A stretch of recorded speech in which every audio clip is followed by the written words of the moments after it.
We're live. Hi, everyone.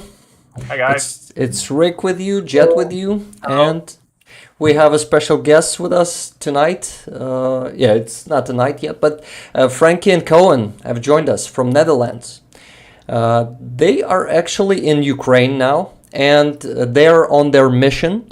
Their mission is to bring. Hi, everyone. Oh, sorry. Hi guys. It's Rick with you.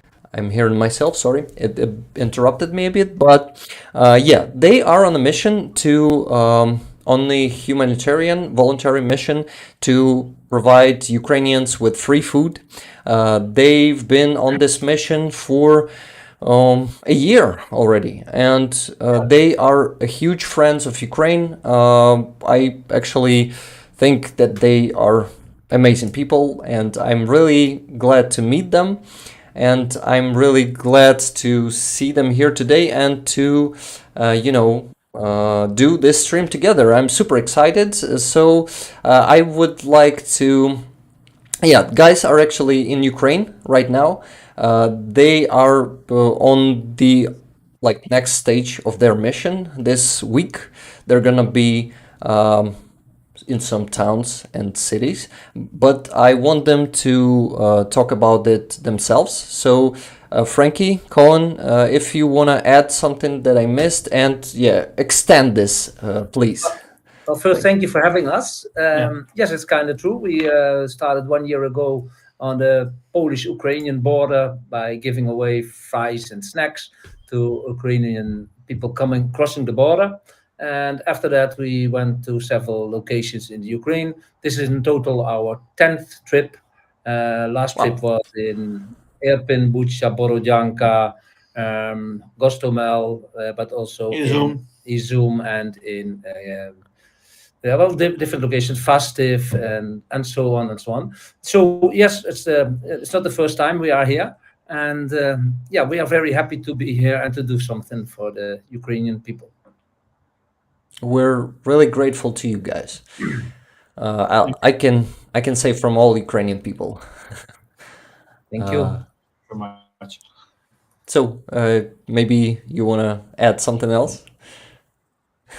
No, there's a lot to tell, but well, firstly, we think, of course, we are completely behind the Ukraine. There's no doubt about it, and we've seen with our own eyes the emotions from the people here, and we've seen what happened. We have seen the destroyed buildings, and we've been in all the locations. But in Kievsky Oblast, what have been occupied by the Russians. We've seen what damage have been made. We have seen the tears in the eyes from so many people. So we are emotional involved, and we're really, really happy to be able to do something. So yeah, guys, thank you that's for amazing. This is really amazing, and I also want to give the word to Jet, and maybe he wants to ask something.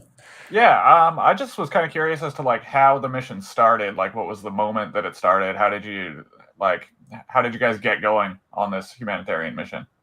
That's a good question. Yeah, it started with me. I think Koen will jump in soon to explain from his side.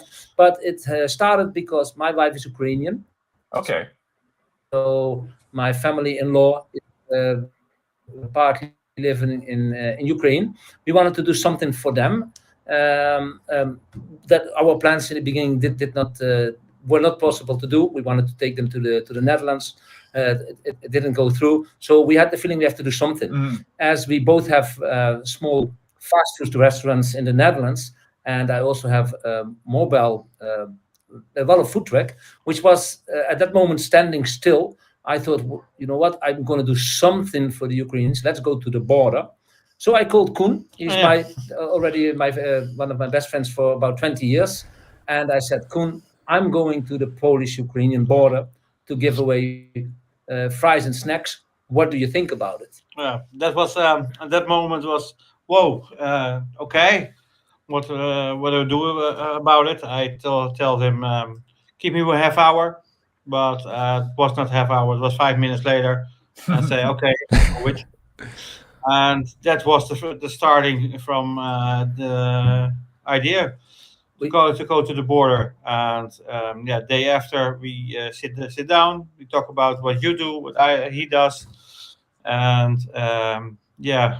5 days later we are standing at the border in Plymouth by an old Tesco shop near the Medica border. And we started with a very, very small budget. We started with 4,000 euros of our own money in the beginning, so 2,000 from both of us to buy some fries and some snacks. A lot of snacks we got for free though. So we went to the border, and when we came there, the first moment I will never ever forget, because normally if you work on a market and you sell food, you have competition with other people who sell food. When we came there were also a few food trucks, but these people were not looking kind of to us like, oh, one more is coming, but they were really cheering us that we came there. And when we arrived in Sandwich near the Medica border, when we came there, in about, I think, half an hour after that we came there, we were open. Everybody was helping us because we were not well organized. We didn't think about a lot of things. No generator. Electricity was a problem. If you live in the Netherlands, you plug in somewhere and that's all. So our neighbors helped us. A lot of volunteers from all over the world. Directly beside us, Continue, please. Directly beside us, there was a guy from Germany. He was giving away bratwurst, so typical sausage from Germany. On the other side were people from India giving Indian vegan food. They were vegans and they were from India, or they were from organization. Really nice guys. Okay, we're losing connection a bit. Yeah, Just started, so we had a few tents. You guys are back, but we lost you again. Okay, while Franky and Coen are out, but they're gonna be back right now, I'm sure of it. Their internet connection is not perfect. They're on hotel Wi-Fi at the moment. So they're on hotel Wi-Fi. They're on the move. Once we don't have them with us for a minute or two, I really like to say thank you for coming today, guys. I see 33 people. It's a great number of you guys. Number of people. Thank you everybody for coming. Thank you very much. Please give this video a like so YouTube will push it up and show it to more people. Because what Franky and Coen is doing is just amazing, and we really like to see them here today. Okay, I see them coming back to us. Hey guys. Okay. I've lost them for a second. I'm changing some stuff. Yeah, sorry. I just need to get you back there, you just Jet. have to adjust it on the stream. Yeah, just a second. Collab. Okay. Yes. Guys, we have you back. Is good. Nice. So I don't know until what you got. Yes. So I don't know what part you did here until what part you did here. I guess you finished on a vegan food. Yeah, the last we heard was you were talking about the Indian vegan food. Yeah. Well, there were some more people giving away food, but nobody was well organized. As the war, well, this part of the war, I'm not talking about the earlier occupied locations, but this part of the war was just started. So a lot of refugees were coming into Poland. It was new, so nobody was well organized. But altogether, we came through it, and we saw so many people with so high emotions. We've seen old people who have been traveling 5-6 days to get away from their location to the western side of the border, and they showed us videos from what happened to their houses and to their animals, and some people told about losses of family and friends. They leave the dogs behind. Yeah, that's stories. That's Yeah, guys, it was very, very, very very. Sorry, there's a delay. Yeah, So I know. I just want to say it's emotional to hear these things. So from that yeah. moment, we got pulled into this kind of work. Yeah. Yeah, I actually remember those days, and I remember the feeling, and it's kind of yeah, I feel that feeling that we all had back then, right now, and it feels like, wow, this was a really shocking and really intense time, and I remember those overwhelming emotions of both Ukrainians and people who came to help us. It was something unimaginably, new and unspeakable. And this is just, I don't know. I also super touched when I think about those days, because that support, that ultimate support that we Ukrainians received by both our comrades, citizens, I mean, of Ukraine, and people from outside Ukraine, even more from people from other countries. This was something. I don't know. It was really something touching us. So right now, I'm holding myself not to cry a little, to be honest.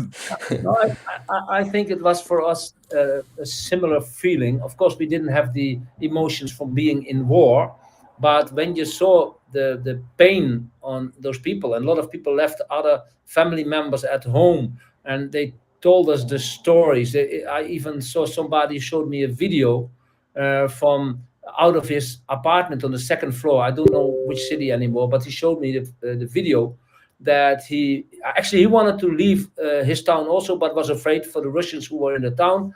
So he was still waiting, and he was videoing outside. The car was stopped with two women and two children inside, and they just killed.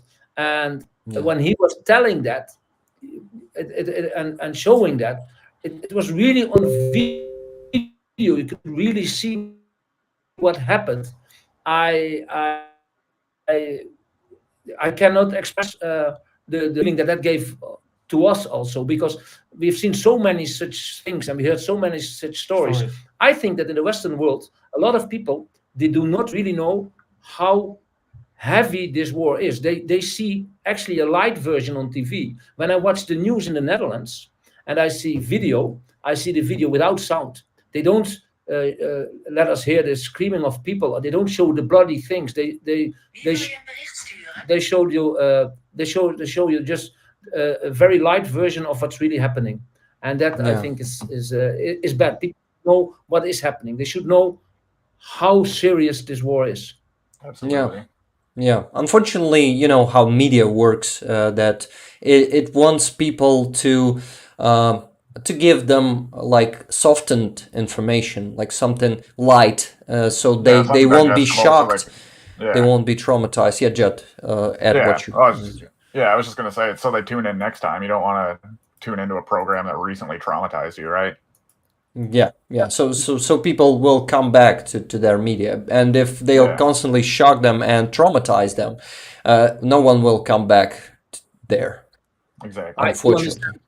I do understand why they do it, but it does not make the people understand what is happening. I sometimes am in the Netherlands, and some people say, "Well, that war in Ukraine, it's only in a small part of Ukraine, and it's not that big," because they don't see how big it is. And what they do not understand is that Ukraine is not fighting for Ukraine. The Ukraine is fighting for the whole Western world. Yes. Our prime minister say the same thing last Damn week. it. Yeah, he says the same thing to Zelensky, that Ukraine fight for Europe. Yeah. And Actually, Ukraine. guys, yeah, about Mark Rutte coming to Ukraine. I guess it's the second time for this year, right? Yes. Yeah, he was here the second time. Yeah. It was January when he came first time. Yeah, Yeah. well, I don't know if it was January, Yeah. but I know it's the second time. Yeah. Yeah, so I'm really happy to see him again in Kiev, and I'm really glad that Netherlands kind of it seems to me that Netherlands, I may be wrong, correct me if I'm wrong, but Netherlands wasn't in such position. I mean, your officials wasn't in such a position in the beginning of this invasion. They were maybe a bit more like neutral and wasn't that fully on Ukraine side. Am I right? Or am No, it's not. well? No, you're right. No. From the first second on, the Netherlands was absolutely strongly behind Ukraine. Also, Oh. per person living in the Netherlands, they did the highest donations. We had immediately big TV programs to raise money, and the Dutch government was immediately very strong behind the Ukraine. They all the time tried to convince Germany and other countries to do Yeah, I more. want to say that. It's really like that. Yeah, that's a problem with you that everything goes by Brussels. Every decision about military stuff, tanks, they have to go through Brussels. Yeah. Maybe you think at the first moment we are not Yeah. providing the guns, but no, I think they are in a difficult position, yes, because it's the whole of Europe. But no, really, Mark Rutte and all of the government, no, not all, but the biggest part of the government was directly talking that we need to do all the support. We also opened the doors for Ukrainian refugees very, very early. All the Ukrainians are welcome to come to our country. They don't need any specific documents. They only need to go to the town hall and say, here I am, I want to stay. And they get a place immediately where they can stay. And they get all the help. They get financial support. And that was very, very early like this. Yeah. And That's awesome. Okay, also, guys. we felt it ourselves when we wanted some support. We wanted goods to give away, to food to give away. Just give a call and we get as much as we want. Okay, guys, I have two things to say. First thing, I'm sorry that I just said that. But yeah, I know that you're behind us, that you have our back, and that you are supporting us. Like you provide one of the biggest support, I'm sure of it, during this war. It's a year past. And the second thing I want to notice and to point at is that we also have a huge media war going here and a huge Russian propaganda machine that is working in Ukraine and is targeting Ukrainian people too. And there's a lot of, fake news that were just injected into our media by Russians. Oh, the flag started falling off. The duct tape is not holding it well. But okay, I was saying that Russians were infiltrating some of their narratives into our news to show us that Netherlands somehow are okay, I need to translate this word. Really sorry. Here in these streams, we usually do some language pauses like this one. Well, your English is very, very good, I have to be honest. Well, It is really good, isn't it? and that your English is very well, but really, it's amazing good. Thank you, guys. Thank you. So hesitant, yeah. They were giving us the news, like Netherlands, like Germany. You know that Germany was hesitant in the beginning, like very much, yeah.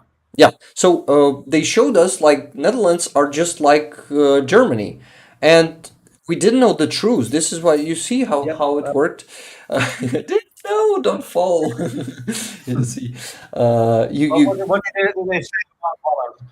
What name we get? What kind of name the Russian give us? What did the Russians say about the Netherlands? You said that there's some infiltration in the news, in the media, and they spread some fake news. Yeah. And also fake news about the Netherlands. So they were saying that you are like not on our side, but you want to, you want us to give our territories in exchange for peace, like something like that. No, there is some people who think so. There's some people who say, what does it matter? This little bit, your country will be a little bit smaller. What does it matter? But these people are not thinking. I'm sorry about it. They're not thinking really what. How would you respond? Okay, you have a big house. Just give me 30% of your house, or something like that. It's not realistically. Also, it will not stop there. It might stop for a few weeks, for a few months, and they say, okay, nice, well done, and then they organize there, and then it's going to happen again. It's not, well, that's what I think. It's my personal opinion, and I think that over 90% of the Dutch people are fully behind Ukraine. And maybe it's 5% of the people who say, well, they are behind the Ukraine, but Ukraine could start to negotiate with Russia or something, blah, blah, blah. And a very, very few percentage, maybe it's 2% of the Dutch who really are either behind the Russians or do not have an opinion or something like that. But 9 out of 10 of those people are wrongly informed. Because if I speak with people, sometimes they also have an opinion. But if I explain what I see, or I show them some videos of the damaged houses, which are made by myself, this is not videos from the internet or something, and I explain them, then most of them turn around and they are more behind the Ukraine. Nice. No, thank you for doing that, by the way, Franky. Yeah. No, I think it's very appreciated. How can somebody not be behind the Ukraine if they know the full story? Exactly. I think it's not possible.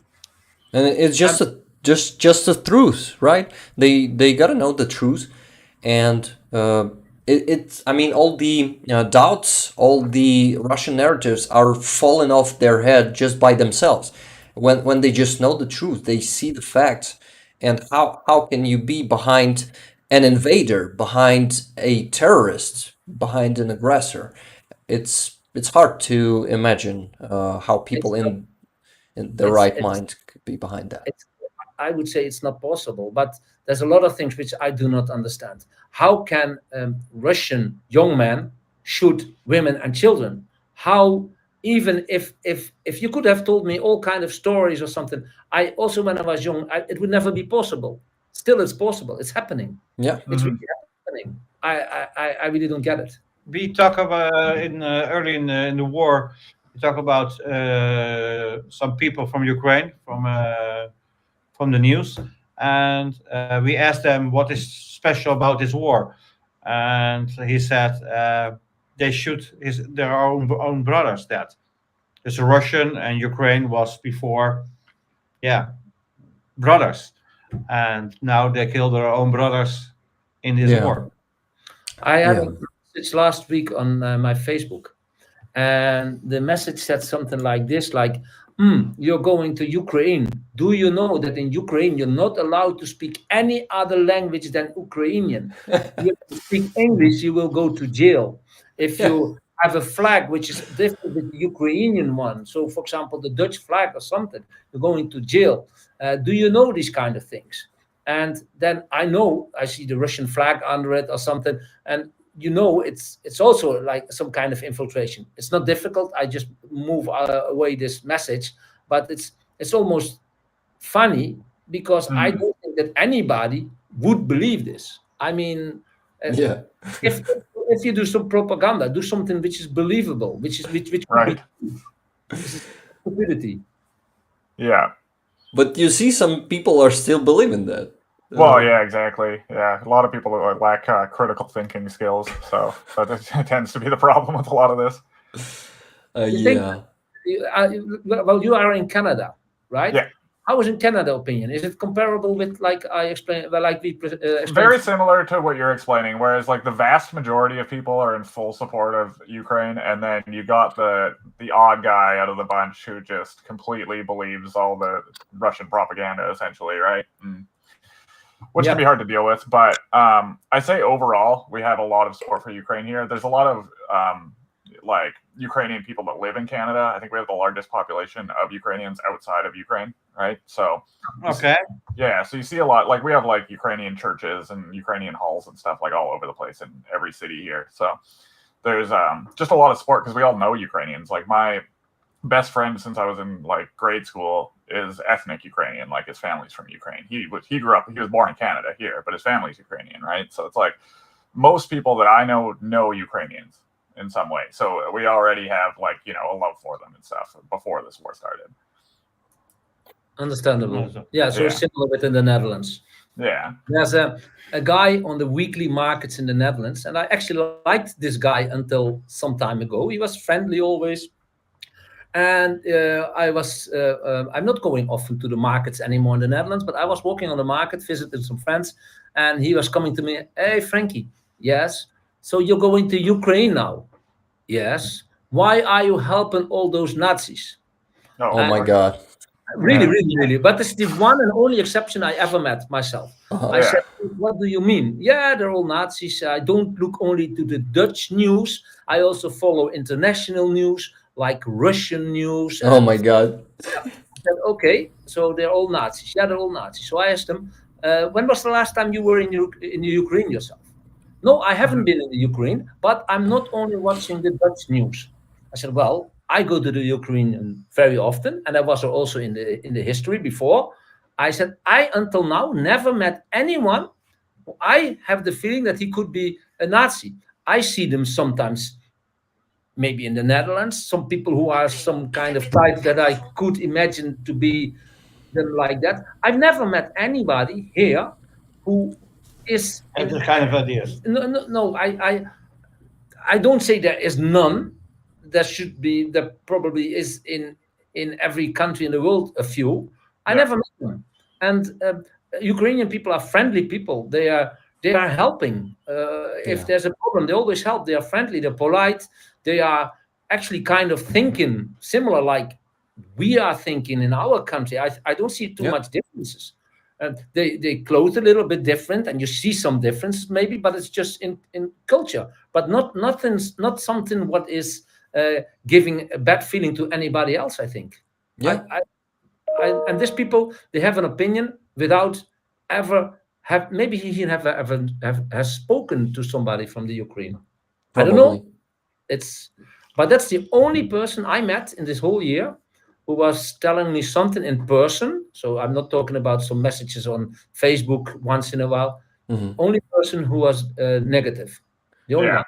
Yeah. And I was going to say also with my experience I've never met anyone in person who holds those beliefs of the whole like Ukraine's a bunch of Nazis or whatever. Like I see it online here in Canada sometimes. So that's like the odd guy that I was talking about when I was talking about it. But I've never actually met someone in person who says that kind of shit. So I don't know. Yeah, that just goes to show it's probably less common even.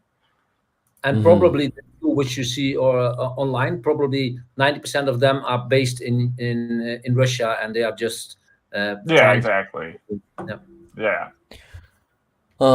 Guys, and to finish this thought that I started about Russian narratives that they were given to Ukrainians and to the world in the beginning of war, I just noticed that they usually take the quote of someone of those 5 or 10% of your population who believe Russian propaganda and who will call us Nazis and stuff like that. And they just quote it like it's something that is really common there.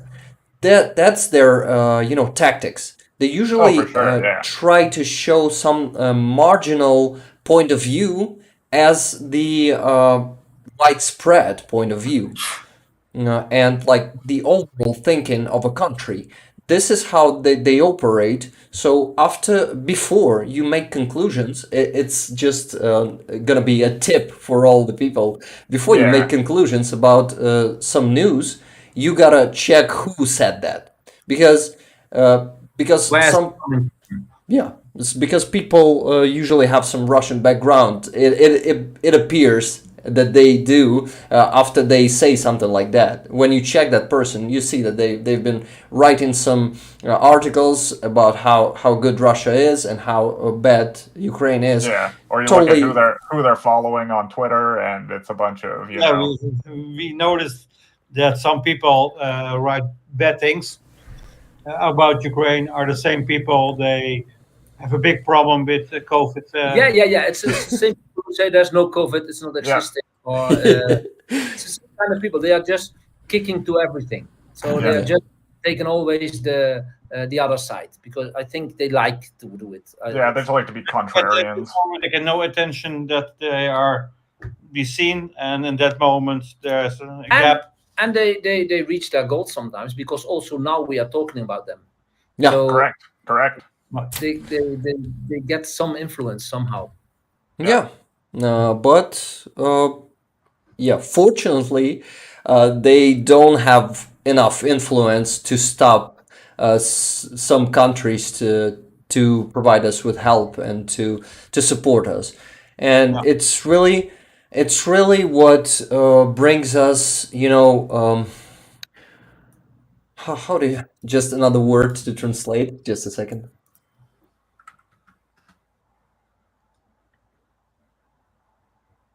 Confidence. It brings us confidence that we're gonna win. That we're our friends won't leave us. All the democratic and free world will not leave us. You guys are by our side, and we can be sure that everything's going to be all right, because in the first like 5 to 6 months of war, we weren't sure. There was super uncertain period of that war, that we were torn apart by the doubts that all countries are going to abandon us, and Russian propaganda worked really hard and well. Actually, they've succeeded at some point for us, for our opinion, for our set of mind here in Ukraine, that we're everyone's just gonna abandon us, gonna sell us, trade us for Russia. But now, after a year, we see that there's no way that you guys gonna abandon us. And for sure, the world is behind Ukraine. But this is also actually when we started our mission. I mean, in the beginning it was giving food, but after that we saw that the food is important for some people. Some people are really hungry on some locations where we come, but we see that the most important thing is that they feel the support. We can really feel that from people who are come on our stand. They get the food, and they are. Firstly, they are amazed that we travel with our food truck 4 days to get to the location, and that we give away the food. But they are amazed with the support. The food is nice. They like it, but they really love the support. It's really for them a great feeling. We see that sometimes. We had an old man in our stand, and he was already eating. So at first he didn't even notice. And then we have some kind of poster in our truck which says who we are and where we're from, and he was reading that and he started to cry. Old man, oh my God, really coming from the Netherlands just to give us food, and he was crying. He was not crying because he was in a terrible position. He was crying, he had the emotions because he felt the support. And we see that every time, everywhere where we go, the people start to sing. They start to sing in our stand. How amazing is that? Yeah, very often. God. That's very often. The militaries take off their badges, give us their badges. Like, that they really like what we're doing. They take off the badge and say, "Here, that's for you." And that's not because the fries or the snack. That's because they feel the support, and the support is the most important, I think. A lot of people want to hug you. Meet some persons in Holland where I get goods from, some chupa chups and that sort of thing. And when they seen what I did on Facebook, and they gave a big hug. Thank you for supporting us. We see it also in the financial support that we get. And actually, guys like you also should have financial support, because what you do, you spread. Like I see your videos on YouTube with the Russian soldiers. It's very good to show that. And I don't know how is your situation with your cost, but people should support you as well, because you're bringing a lot of information to people, real and solid information. We see it, what we got on support. I think that what you do is also very important. It's very great work. Thank you, Franky and Coen. Thank you, guys. Actually, you maybe saw. Oh, you guys don't see me moving, right? I'm freezing for you, Franky. No, I just see a picture now. Yeah. I see we are moving for us, but you are not moving. Well, actually, if I watch on my phone, I see you moving. Yeah, great. And I wanted to tell you guys that when you were telling us the story about the guy who was crying, the old man, I really started crying a bit myself. My eyes got wet because I really feel this support, and I felt it yesterday. I'm gonna tell you a story also about yesterday. It's I'm gonna hold it for a bit, but I really feel that support, not even being directly there with you guys, but I've been in situation like this. And I really know how it feels. And in these moments, we really feel like you support us, you stand by our side, and it's really touching. I'm really touched right now. Thank you for sharing this. It gives a great perspective for the people. I'm sure of it. Thank you. I'm done here for a minute. Jet, can you take it from here? Yeah, for sure. That's the one thing I was actually going to ask you guys about is financial support. Like, how are you guys getting your funding? Is it through like funding agencies or grassroots kind of stuff? Actually, in the beginning, we started with our own money, but Yeah. it got picked up by the news. So the two guys with the food truck are going to the Ukraine. That was also news. First Ukraine border. Yeah, to the Ukraine border, and that was news also in the Netherlands. So we went on a very famous TV show. That's how it started. And to be honest, that first evening, something like serious money came in one evening just by telling the story. They showed videos of what we do, and then you see the people in a row, maybe 50 or 100 meters of people in a row, waiting for their fries, and they see the emotions from the people, and they see that the people were happy with us. That was news, came in the news, so we got support. After second or third trip, again, we were in a TV show and big in the newspapers. Actually, in the Netherlands, we have been in nearly all talk shows. So that and every newspaper that makes funds, because then people notice you. Like if you're in the news, then you have the chance to get money, and we also have more money now than we can use for frying fries. And that's also why we do other things. We bought generators, which we give away. We are busy now with a warm location in Gostomel where people can warm themselves up. We had the chance to give a donation for an operation room in Kiev.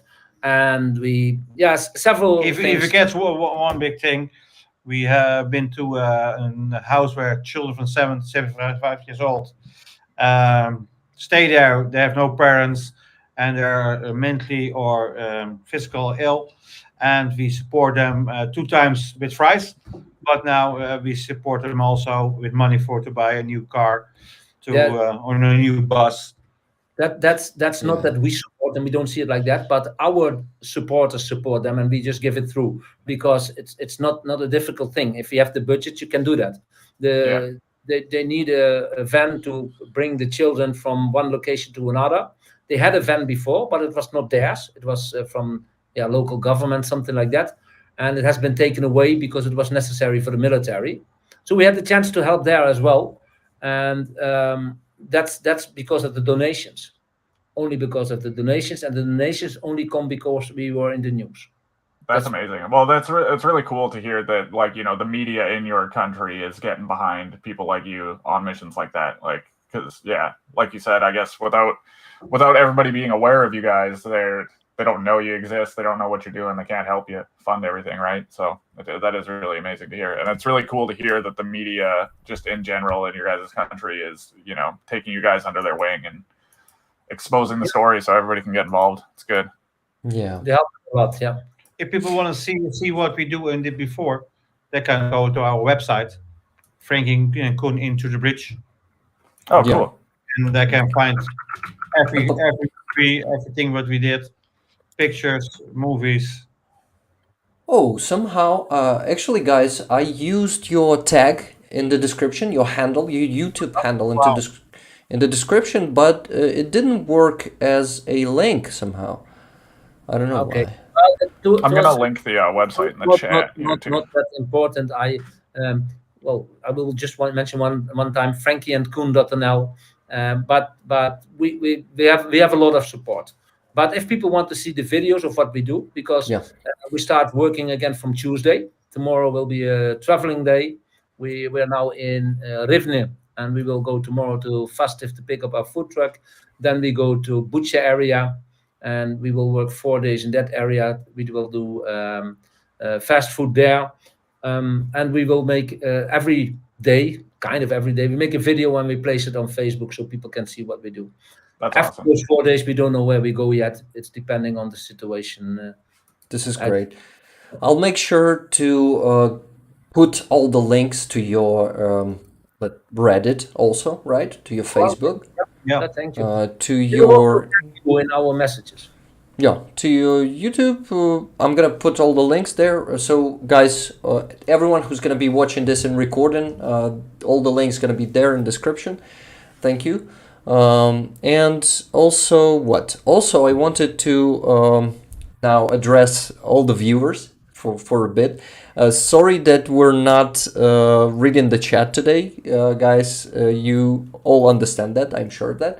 And thank you once again for being here. Thank you for your attention. Thank you for all the likes you've already given to this video, to this stream. And if you haven't yet, please give it a like and subscribe to the channel if you haven't subscribed yet. Okay, just a little remark. Yeah, and if you want to share this link to the stream with your friends and family, it's also be appreciated. It will also be appreciated, and that's the way to spread the word and spread this stream. Okay, so guys, let's get back to what you do. I had a question about Izum, and I wanted to ask you, what have you seen there, and what was the biggest thing, like the most remembered thing that touched you or just impressed you? I'm really curious about that point of your journey. Yeah, well, I didn't see too much because I was ill in bed in these days. But Koen has been there, so he can explain what he did see there. Exactly, were 2 moments. To bake French fries with people, when you're baking, you don't see only the people. But when I drive to Izum and to drive in the city, there was not one building not damaged from the war. Not one. And that touched me. And in the video we have online, that say it also loud, every building was damaged. And the other part was when I drive away, there was not one light, no person on the street. It was like a town where, like a ghost town? Yeah, there was nothing. Crazy. There are people living, but because I worked my ass off that day, I tried about 300 kilos of French fries and a snack. And I had 2 persons with me. He was ill. There's 2 nice ladies that helped me. That city was really, really. There was nothing. Like everything was dead. There were people, of course, that lived there, but there was no light. And you see also around the city there are signs. There are still mines next to the road. Yeah. But also in Bucha, Moshun, there's almost no building standing anymore. In Irpin, I think 60-70% of the houses are damaged. People cannot imagine. And when we drive through, then you see houses, for example, you see they are completely burned. They are hit by rocket or bombs. I'm not sure. But you see, for example, in front of the house, you see also that the car is burned. And that means that probably these people were at home. I don't think that there's a car standing if people are throwing away. The first thing you take is your car. And that happens so many things. We hear stories in Borodyanka. There was a woman telling us she was in those flats which are completely destroyed, and she was in the part which is still standing. And she was telling that people were trying to flee away when the rocket came in. The first rocket came in 20 past 8. 10 minutes later came a second rocket in the same buildings, and the people tried to run away. They've been shot. They've been driven over by tanks. People cannot imagine how if you hear the stories from these people, and you cannot imagine how it looks. All those destroyed buildings. It's terrible. It's really terrible. It's really, I would say that like animals, they are just killing people for nothing. Yes. They're people. And they don't try to hit civilians. Absolutely, they are hitting civilians. If you look in Bucha area, there's so many houses and apartments destroyed.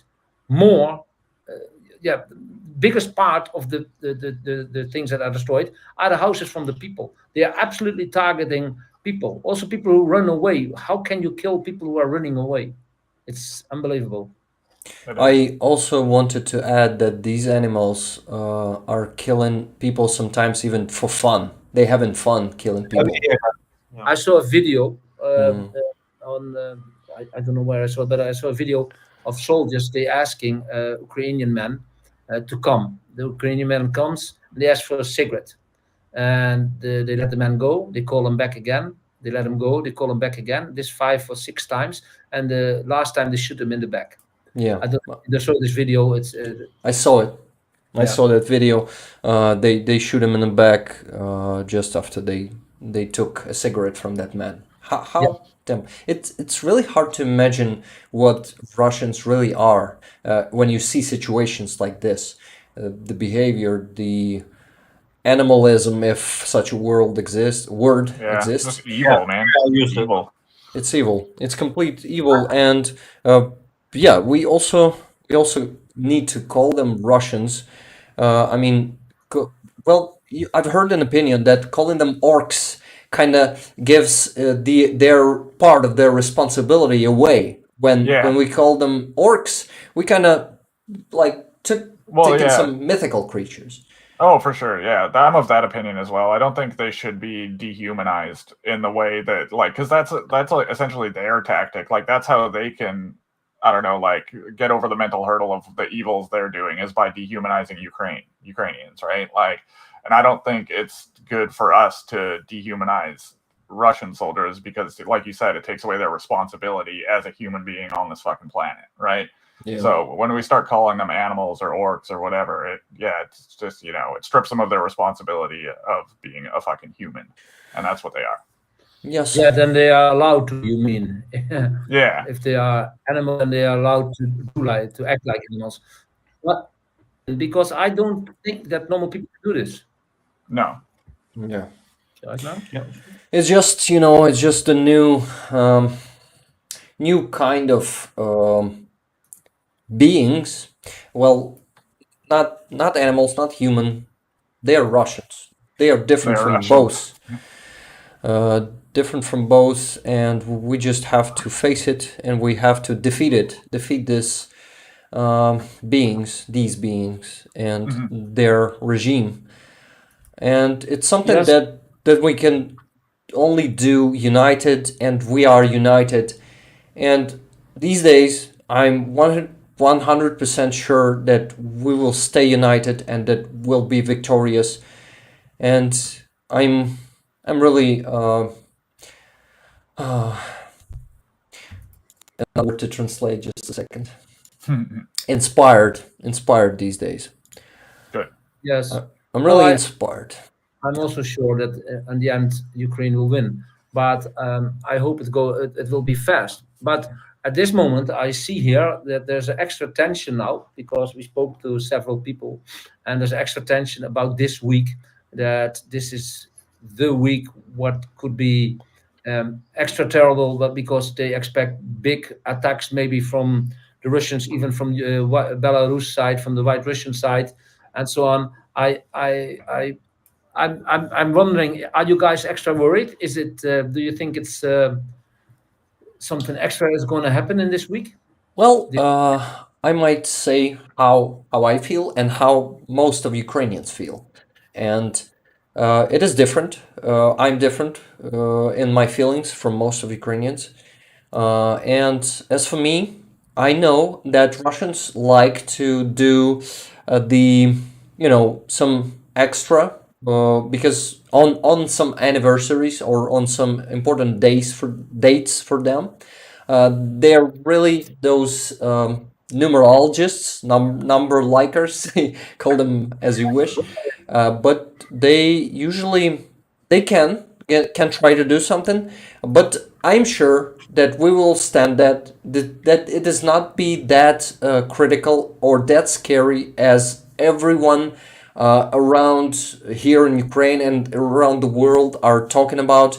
This is not going to be a nuclear strike or something like that. Definitely, no bombardments. There's a rumor, there's a Russian narrative that they're gonna do really like those free flying bombs, huge bombardments, all the territory of Ukraine. They won't do that. This is all Russian propaganda. I'm sure of it. I'm sure that they will try to do another massive rocket attack that we finally managed to neutralize most of those rockets thanks to you guys, by the way. And Netherlands are providing us with Patriot system too. Soon, it's not here, it's not yet in Ukraine, but it's going to be here, and it's going to be even more effective air defense for us. And it is now more effective, much more effective than in the beginning of war, because we received some good systems, and the effectiveness of our air defense systems are kind of average 70 to 80%. And Yeah, I thought that. But Yeah. I think more better weapons here than that they say. I don't think that everything what is here that we will know that, and we don't Yeah. know that. You're also not going to tell if you expect a burglar in your house. You will not say from next week I will have a alarm. You will not do that. You will first prepare and then mention. Yeah. Yeah. So, well, I'm not a specialist, but well, we spoke this last 2 days with some and militaries and some people who are in near the front line and so, but they are also more worried than before, and they gave us warnings what to do and what not to do, and where better not to go, and of course nothing of this is sure, but it feels much more tense here now than Yeah. last time we were here. Of course. And I can actually say that some of these worries are completely like fine, and they deserve to remain with us here right now, because it's better to be prepared for something that might happen. Even if it won't happen, it's better to be prepared. But you don't have to be panicking. You gotta be Oh, prepared. we don't. No, I'm not Yeah. talking about you guys. I know that you're not. I'm Really, sure. yeah. Okay. But I'm talking about Ukrainians. I'm talking about people who also listen to those Russian narratives. We still have people, a lot of people in Ukraine who is still not resistant to that stuff. And it's okay. It's totally fine. All people are different, and not all can, be prepared for stuff like this, or just become resistant. But it is okay, and I think, and of course, the military guys, they are mostly worried because they are at risk at first. I mean, they're Yeah. Yeah. yeah, and and it's part of their work to be aware, to be worried, and to be prepared for anything. This is why, yeah, of course, it's important to be prepared, and good that military men are preparing all of us too, and you, and they are warning you too. This is all good, but I'm sure that, just like any other date for the past year, there were many scaries, like for the 9th of May, where Russians have their victory day. They were scaring us that they're gonna do something huge, even a nuclear strike. Half of Ukraine was sure that there's gonna be a nuclear strike. There were messages sent in to one another, saying that it's done, it's decided, but it's Russian works. and it is spread by people who's panicking, and they're working, unfortunately, just passively working for that Russian propaganda. Yeah. Well, And I'm that's sure- one thing. That's one thing about, like, fear helps those messages spread, right? Because it's like if you get somebody to panic about something, obviously they're gonna fucking talk about it. So, like, that fear is definitely like weaponized in the information war as well, which is unfortunate but true. Yeah. And what else? Here, I'll be back in 1 sec. I gotta pee. Yeah. I see some people are coming to the stream, and thank you for coming. Thank you for being here with us. I see Mushroom Mania, I see Jim Gobbett, Timothy Code. Glad to see you guys. There are some regulars here and some new people too. Joe Pye, Netherlands. Yeah. A lot of people from Netherlands. I'm really glad to see you guys. And what else? I wanted to tell you. I know. First, I wanted to ask you: aren't you guys tired? Is it okay to continue? Because we are not. Not well, tired, I'm not no. tired. Are you No. tired? No, we're not tired. No, actually, we Okay. had a lighter day than we expected because we were over the border very fast. I think we have a new world record. We were over the border in 25 minutes. So it was extremely fast. well, nice. Glad to hear it. Yeah. Okay, great. Then we can continue. There's always a lot to talk about, more, you know. So let's. What? Let the quick questions come.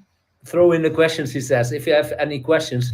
Well, actually, I thought maybe some people would, because I understood they can chat also, yeah? Yeah. And it's been like, we acted like celebrities just now. We were talking amongst themselves and not looking to the chat.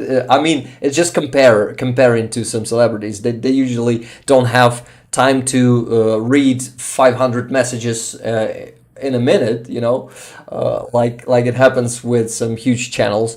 But yeah, of course, it's important to talk to people and to read their questions and to answer them. So let's ask people to Throw ask- in questions that they have. throw some questions, and we're all gladly answer them, especially Franky and Coen. They are the special guests here today, and you guys better ask them first.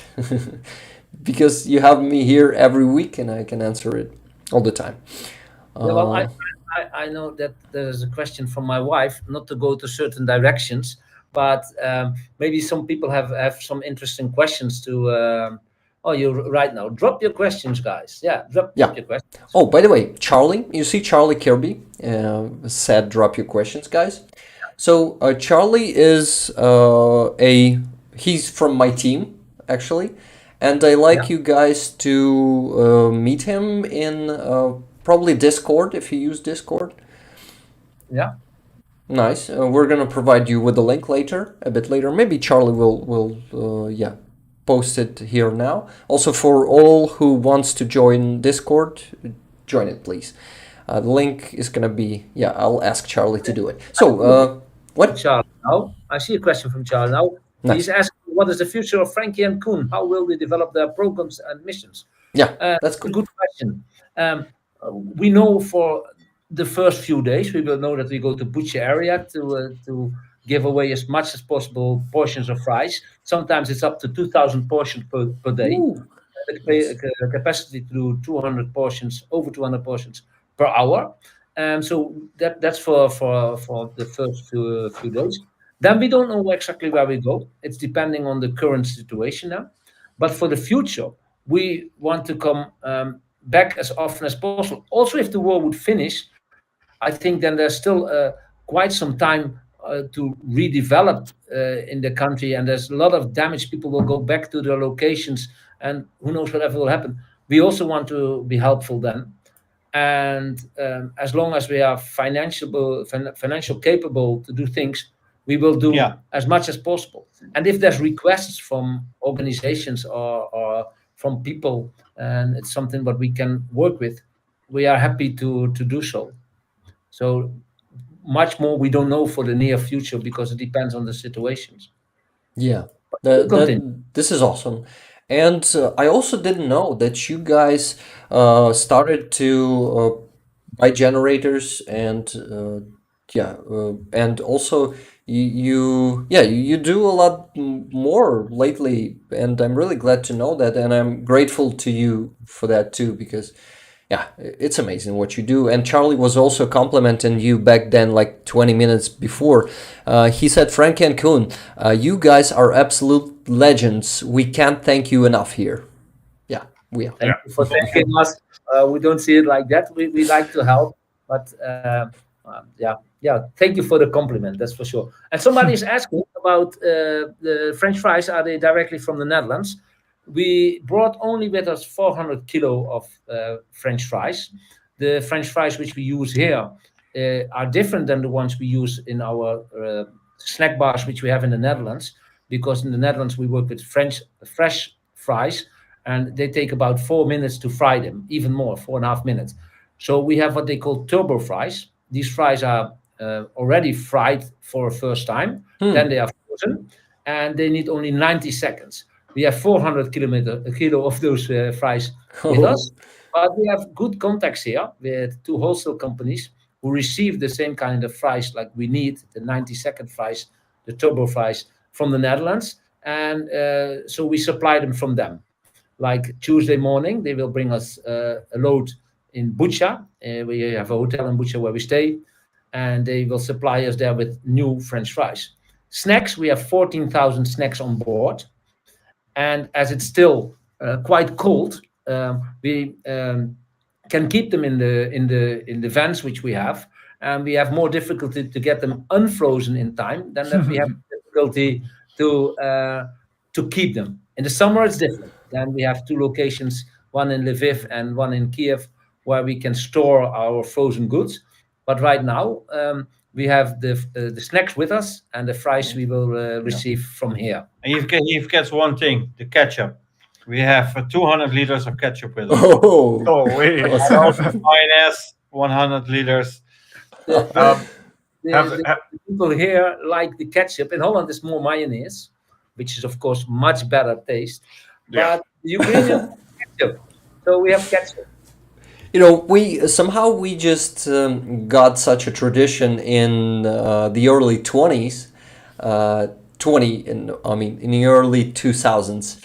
We got you heard that Ukrainian accent for a second? We got we got the tradition, I don't know from where, to eat all this stuff with ketchup and not mayonnaise. But we love mayonnaise here in Ukraine, you know that, right? We do a lot of salads with mayonnaise, and in Holland we do peanut sauce, which is very popular. It's a hot sauce with made from peanuts. It's really nice, actually kind of Asian style, I think. But we also have what we call yoppie sauce, which I can never say here because yoppie sounds a little bit strange here. We call it special sauce. Yeah, we call it special sauce. So they're asking us about what kind of snacks. Well, we have, let's say it first in Dutch, we have frikandellen, croquetten, we have nacho snacks, kaasvlees, and what else do we have? Chicken bites. Yeah, chicken bites. Well, frikandel is a Dutch kind of sausage. If I call it frikandel, it doesn't sound so interesting for the Ukrainian. So we always write it's a Dutch specialty. It's the best sausage you can ever have. It's coming from the Netherlands, but people really love it. If they choose all the things we have, although some other things like chicken nuggets they might know and things like that. But the frikandel, if they tasted it, the next time they absolutely ask for the frikandel. So the in Holland is the #1 selling in our snack bars. By far. Yeah. Awesome. Then we have the kaasvlees. It's a cheese souffle. And we call it here we call it sirna palečku. So to explain, it's something with cheese inside. It's fried. We have the nacho snack. It talks for itself. I think it's a little bit spicy. Check is with Mexican spices with cheese inside. Oh, okay. Guys, you know what? I just got so damn hungry. Oh, me too. You won't believe it. Yeah, I haven't eaten yet today. Yeah. Wait. So I know, Rick, you're not far away from Bucha area. It's about 45 minutes drive, I understood, from your home. yeah, So I think how it looks now, Tuesday we will be in Hostomel, which is near to Bucha. I think you know where it is. yeah, So that's the biggest chance that we will fry there on Tuesday. You're welcome. You're welcome to bring some people if you like. We will make sure we have the French fries and the Dutch snacks. More than enough. So if you like, you can come yeah. by. I'll I don't know, definitely visit you guys. I don't know Okay, if that will be. anybody else from Ukraine is watching us. Yeah. If they follow us, they can see when we are where. Everybody is free to come by. This is great. Thanks. I'll really call some friends. You know, the problem is it's going to be a work day for us, and most of my friends and family will be working. Understand? This is why I just gonna be able to call all of them, but I'll do my best. I've read that the mushroom mani would they would like he or she mushroom mani who's mushroom mani would like the chicken bites, and that's because they know the chicken bites. It's like a chicken nugget, but believe me, the frikandel is better. So if this person should try both and let us know which one is the best. We have now also a different frikandel, the frikandel with outside, how I explain that, little crust around it. Oh, I got it. We have frikandel as well. Yeah, it's so it's the Dutch sausage, but then more how do you say Outside, it's like It's like chicken Kiev, right? Outside. No. Kiev is with butter inside. It's kotelety po-kijewski. No. I mean outside. Chicken Kiev is like in the bread. That's true. Yeah. That's the thing you're talking about. Outside. Crispy. It's crispy. Crispy. Yes. That's it. Okay. I also saw the question from who? Just a second. From Joe P. Netherlands. Do Franky and Coen work with Ukrainian NGOs? What is an NGO? Yeah, I was thinking that too. What is an NGO? Please, Joe Pai, specify. Non-government organizations. Okay. That would be like, Yes. non-profit organizations, that kind of stuff. We do. We work with Simple Theory. It's an organization. They are from Fastiv and they do medicines and they do food packages to the front line, very near to the front line. They give them out. they were also with me into Izum. Yes. Help. Yeah. Also, we work together with a Polish organization. They have here some modular towns. Maybe you know them. That's the place a lot of houses are destroyed. Maybe for not Ukrainian, when a lot of houses are destroyed, sometimes they build a modular town.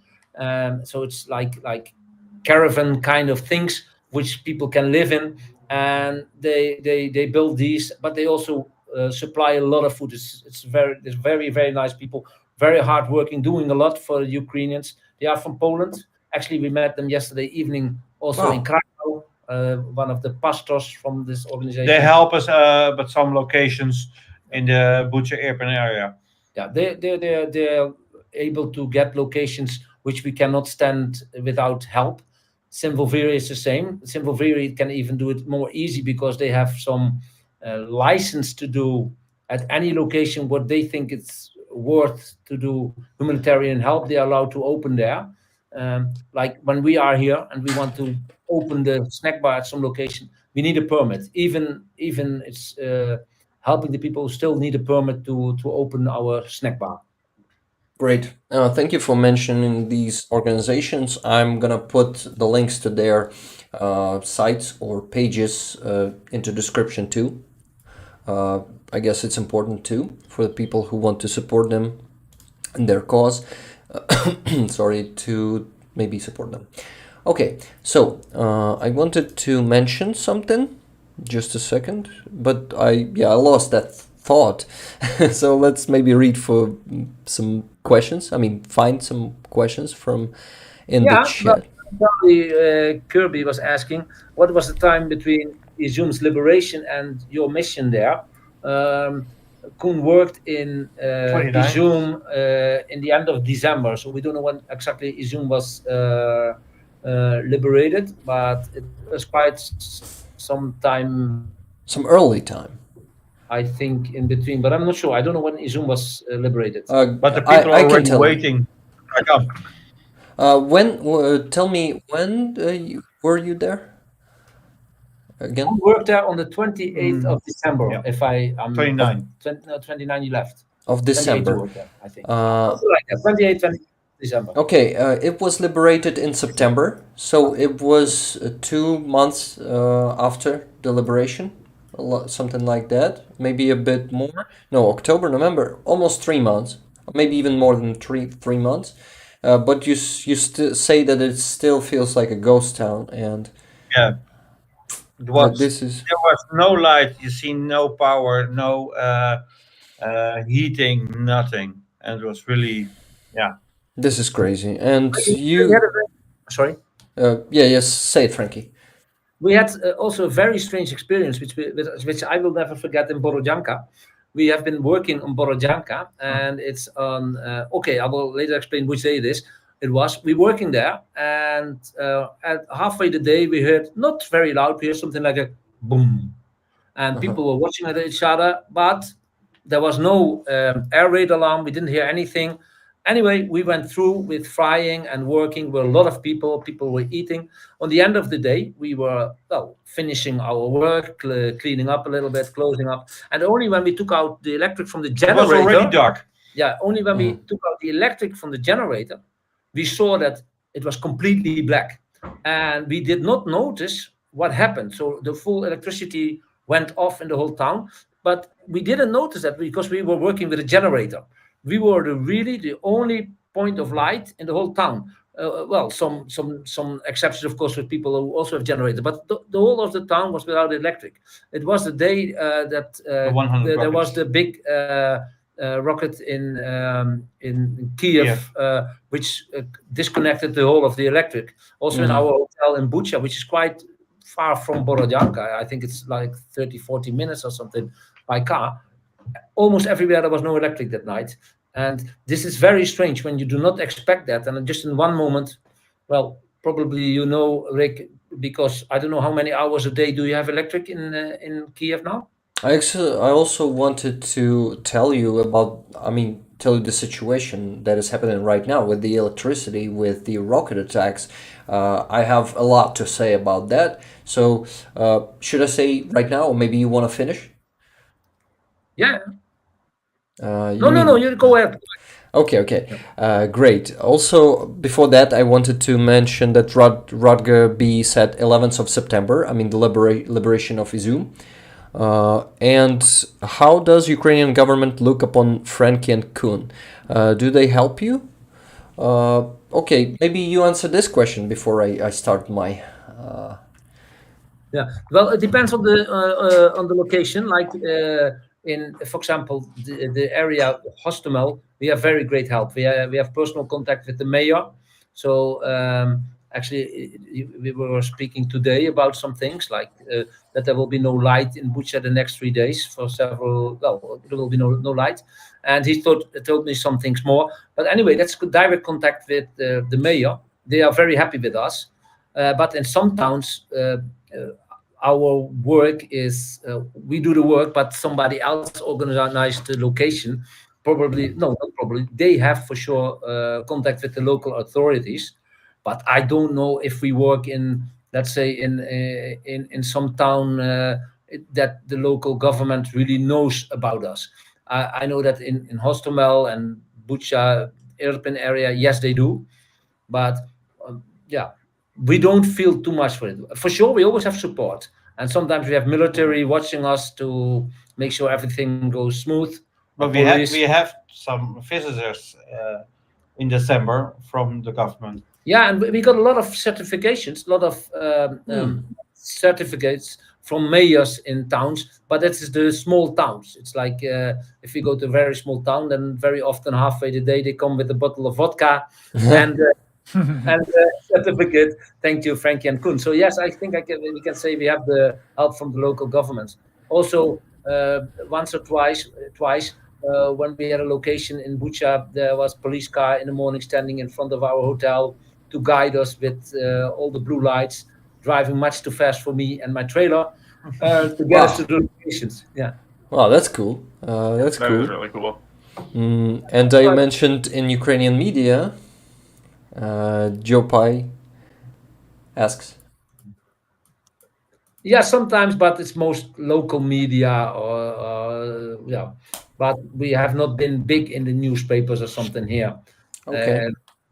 I think UPNL is from the Netherlands. If we watched yesterday in AD, which is one of the biggest newspapers, they spend a full page on us. It's not here the same. But Wow. here's of course a lot going on. There's no Things are more important than us. yeah, there's a lot going on which is much more important. They have much more news every day than what we have in the Netherlands. In the Netherlands, it can be news that tomorrow the speed limit has been changed, and they can talk 3 days about it or something in the news because we are not in war. Yeah. Yeah, of course. And yeah, I also wanted to add that I just had a dream, like kind of that I hope to become more popular. And when I'll be known in Ukraine, I'll help you out here in Ukraine. I mean, I have such a dream. I hope I will be able to do it because what you do, guys, I really appreciate it, and I think it's important for Ukrainians to also know about this. So yeah, but I'm mostly, focused for the English-speaking audience. This is why, for me, being, I mean, not being or just being noticed here in Ukraine harder because I'm not focused on Ukrainians. But we'll see. We'll see what happens next I mean, this year.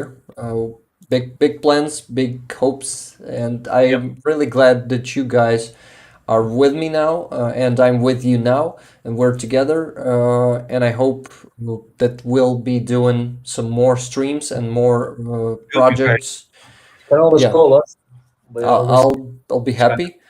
And you also already helping me a lot. I mean, you, Frankie, share some great ideas with me. And yeah, we can all work for Ukraine's victory. And all that you guys are doing is very, very important and appreciated by Ukrainians. But you know that too, because Yeah. And you will be this week by yourself. Yeah. I definitely want to meet you. And getting back, sorry, you wanted to say something, Coen? Oh, I just see a new question popping up from Doc in Paradise. You are there.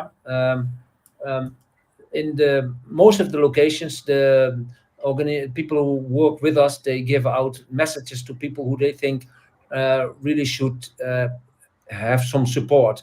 So mostly it's a church or something who says Franky and Coen will be there and there giving away fries on this and this time, and to show how hard help is needed sometimes.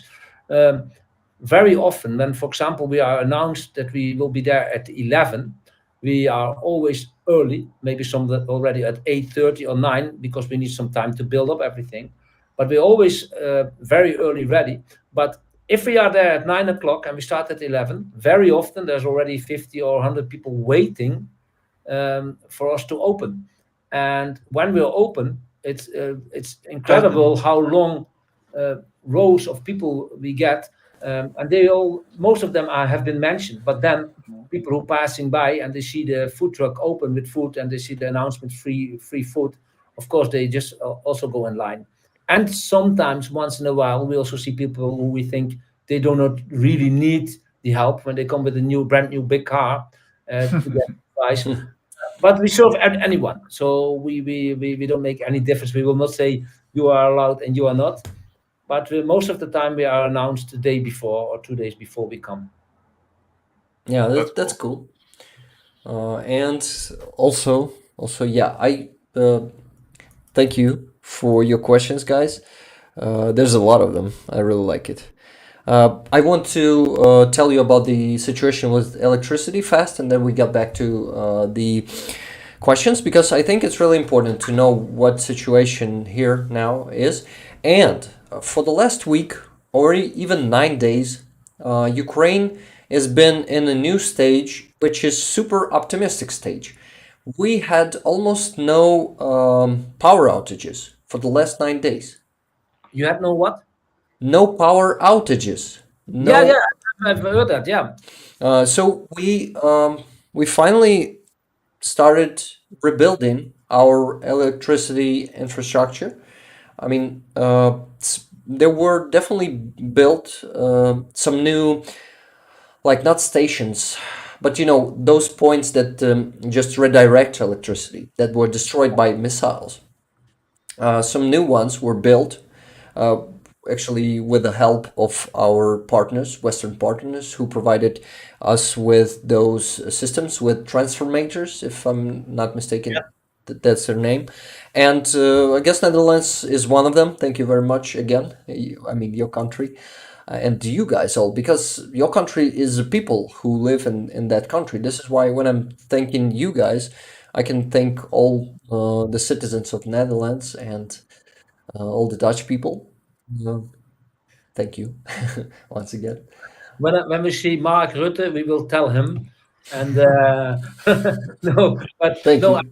I think it's just a duty to do so, and I think that the Dutch government feels it also like a duty, and they also see their own advantages and importance, because once again, actually, Ukraine is now, yeah, we told it before, they are fighting for us, um, For all of Europe.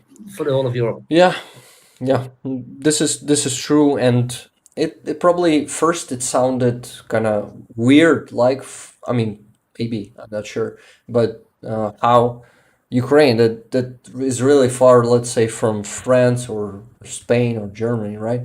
It seems that it's really far, and why should we Europeans support them? It's pretty far, right? But you know how it works. That Far. Russia, what? I think that it's not far. Yeah, From here to Ukraine is the same distance from Holland to Barcelona, and they go on holiday there. yeah. I Yeah. actually am. You know, I think as you think. I I have the same opinion. It's not far, and we Ukrainians are the part of Europe. Though Europe, for a long time, Europe. I mean, European leaders, not Europe. I'm sure that the people, citizens of European countries, are a lot of you think that we are Europeans, right? Especially who know us. Yeah. You Frankie told us today that you know that we Ukrainians are not different from you, and we think the same mostly. We have the same values, and we belong with you. We belong with European Union definitely. We have some traditions, some bad traditions from Soviet Union still, but it's all definitely we can get rid of them. It's not a problem. It's just some task for us to do. I mean traditions like corruption, for example, but we're I all that you meant that. Yeah. yeah we already fight in it, and I myself dedicated to fight it more as a citizen, as just a you know the forgot how you say it, but okay, I'd like to become an activist here in my country too, because I wasn't one before last year, and yeah, I'd like to change that. But the point is not that. The point is that we I lost a thought there. Sorry, and I see that I'm maybe making you bored. No, no, no, no, no, no. No, no. I was pointing at the question coming in. No, no, no, Yeah. absolutely not. We're fully with you. Yeah. Yeah, sorry guys. I'm just maybe probably getting a bit tired, but it's not a problem. No, no, I got no, no. used. Okay, so Absolutely. I was saying, what I tried to say. I tried to say that yeah, Ukraine is fighting for all Europe. Yeah, that's what was my point, and I see that Europe and like minimum 80% of European citizens of European countries, think this way too. You see this, and you really understand this, and we we here in Ukraine we're now have no doubts in it, most of us, And I'm getting back to that. We had some doubts in the beginning of war with the help of Russia. Russia was feeding us with those doubts. But now it's much better. And getting back to electricity, we also had two massive rocket attacks in the last 9 days. And some rockets were hitting the targets like energetical infrastructure objects and our power plants, some electricity stuff like that. And they did no harm to the situation, the whole situation. Like this Wednesday or maybe It didn't Friday. change. Yeah, it didn't change the situation with the electricity. Last Friday, it was the last missile attack. It was during the night. Russians sent 36 rockets. 16 of them were neutralized by our air defense systems. And those 20 rockets that hit their targets, imagine 20 rockets, they did some huge damage. But still, the Not enough. situation Yeah. didn't change a lot. So So they have some cover up. They have some extra facilities. Yeah. Some extra facilities definitely were built. It's in secret. Everything is in secret. I mean, these facilities, and it's amazing that we can maintain that, and I hope it will stay like that in future. But I see Ukrainian army and Ukrainian society as a perfect example to adjust to all the enemy's tactics, new tactics. They always develop something new.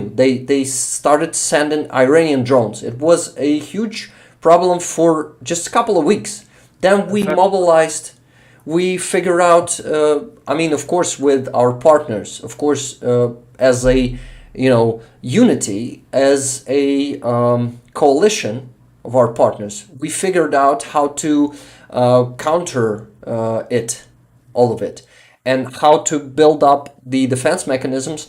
And it happens with every Russian tactical move, with every new weapon or just tactic they develop. And this is just amazing. I think this is something that is... It will be better, and it will be better and better. I think that that will be more and more solid, the defense. Yeah. And this is great, and it gives hope too, and it encourages us when we see that Russians failed in their efforts to leave us without electricity. It was hard for a couple of months. It was a hard November, December, and October. Yeah, 3 months were really hard. We were preparing ourselves for a total blackout, really, here. But it didn't happen. We withstood all that. We went through that victorious. I think in the end of the day, Ukraine will survive, and not only survive, they will win, and they will get out stronger and not weaker. And yes, there will be still some losses to come. Probably some people will get killed, but at the end, for sure, Ukraine will win. There's no doubt. They have all the support, and let's hope it goes fast. Let's hope that. Yeah, I'm really done fast. Frankie, we started losing you. Probably your connection, but I guess you'll get back in a second, just like the last time. Okay, Charlie.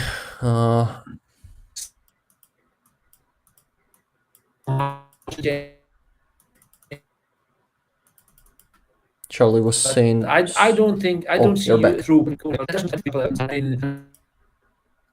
Could you repeat that, Frankie? You're kind of cutting out there. You may still be, but... Yeah, but we gotta check. Yeah. Long-range missiles and aircraft for Ukraine. Good to hear, Charlie. Better fight Russia's hordes at a distance. Therefore, I'm reading it backwards from the last message to the first. Therefore, it's unnecessary to fear the draft. They don't come around picking people off the street at random. You're talking about Ukraine, right? Yeah, he's talking about Ukraine. Yeah. Yopi was asking if you were worried about being drafted, or if you were expecting to be drafted. Me personally, yeah, Rick. Personally.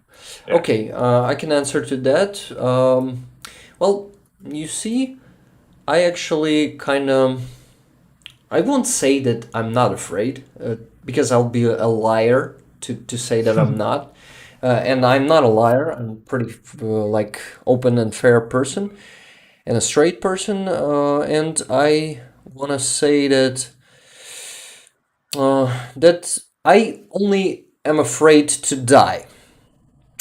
That's the only thing that I'm afraid of, because I want to live. I love life, and there are so many things to still to do in life. And I'm just scared to be dead instantly, because even if you're not at the trenches themselves, there's a possibility that you will be hit somewhere in a headquarters or something like that. Of course, I'm sure that if I go to war, if I'm gonna be conscripted, I'll probably not go to the trenches. Definitely, they'll use me as maybe I'm gonna be a good press officer, right?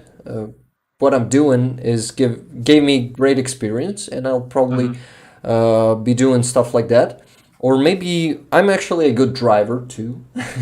If they won't use my brain, they can use my driving skills. Yeah, so I'll probably be safer, much safer than people in the trenches, but I'm still like not prepared myself to volunteer to become a military. I also am really passionate about the work I'm currently doing, and I'd like to do it, like maximize it until I have time. A lot of influent people here in Ukraine, really smart people, really trustworthy.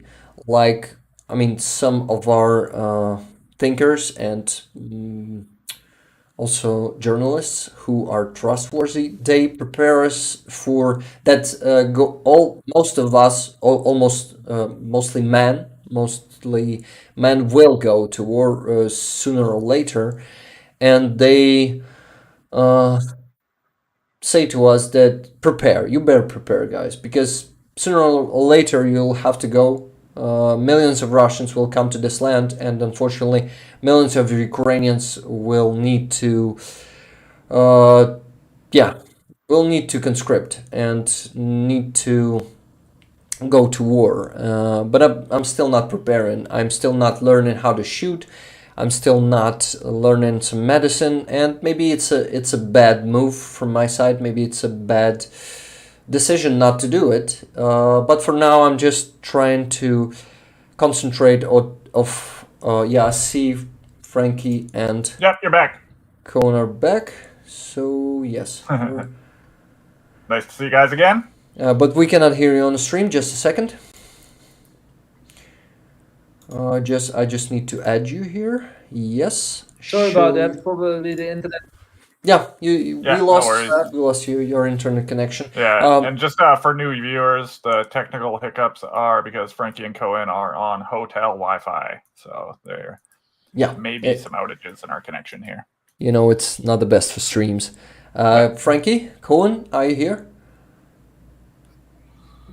And we're lost him again. Damn. Dang. Let's hope their connection will restore. Yeah, we lost them again, but I'm gonna add them as soon as they try to come here again. Yeah, so Jopi or Yopi, what is the right version? I thought it was Yopi, but I definitely could be wrong about that. Could just be Yopi. Now you're in a doubt when I said Joe Pie, right? Yeah, and harder sanctions on Russia and their friends, please. A lot of trade still happening, even from Netherlands and Germany. Yeah. Some companies that are still doing business with Russia is just a huge mistake. It's just Yeah. terrible. Of course, we understand tech issues. Yeah, that's good. So, UPNL. So it's UP Netherlands. Yes, nice. Okay, cool. Or just NL, right? Because it's how you pronounce Netherlands there in Netherlands, right? I heard Frankie saying that. Okay, so to summarize what I was telling you about me being conscripted or go to war, Rick, do you Max Klimenko? You meant, do you know Max Klimenko? Maybe no. I probably, yeah. You meant do you know? Only 50% of German trade stopped. Yeah, that's crazy. Also, I saw Julian Kranz chatting today. Hi, Julian Kranz. We're glad to see you. Are you guys still looking for helping hands in Ukraine? Julian Always. was asking, asking Franky and Coen, right? That if they need helping hands in Ukraine. Julian, if you're still there, please let us know. Were you asking Franky and Coen or me? Probably, because you know I'm in Ukraine too. Okay, so we lost guys. We hope they will join us soon. He's a Ukrainian YouTuber who went outside the Red Bull headquarters and protested. Wow, that's cool. Please share some videos with us or his channel.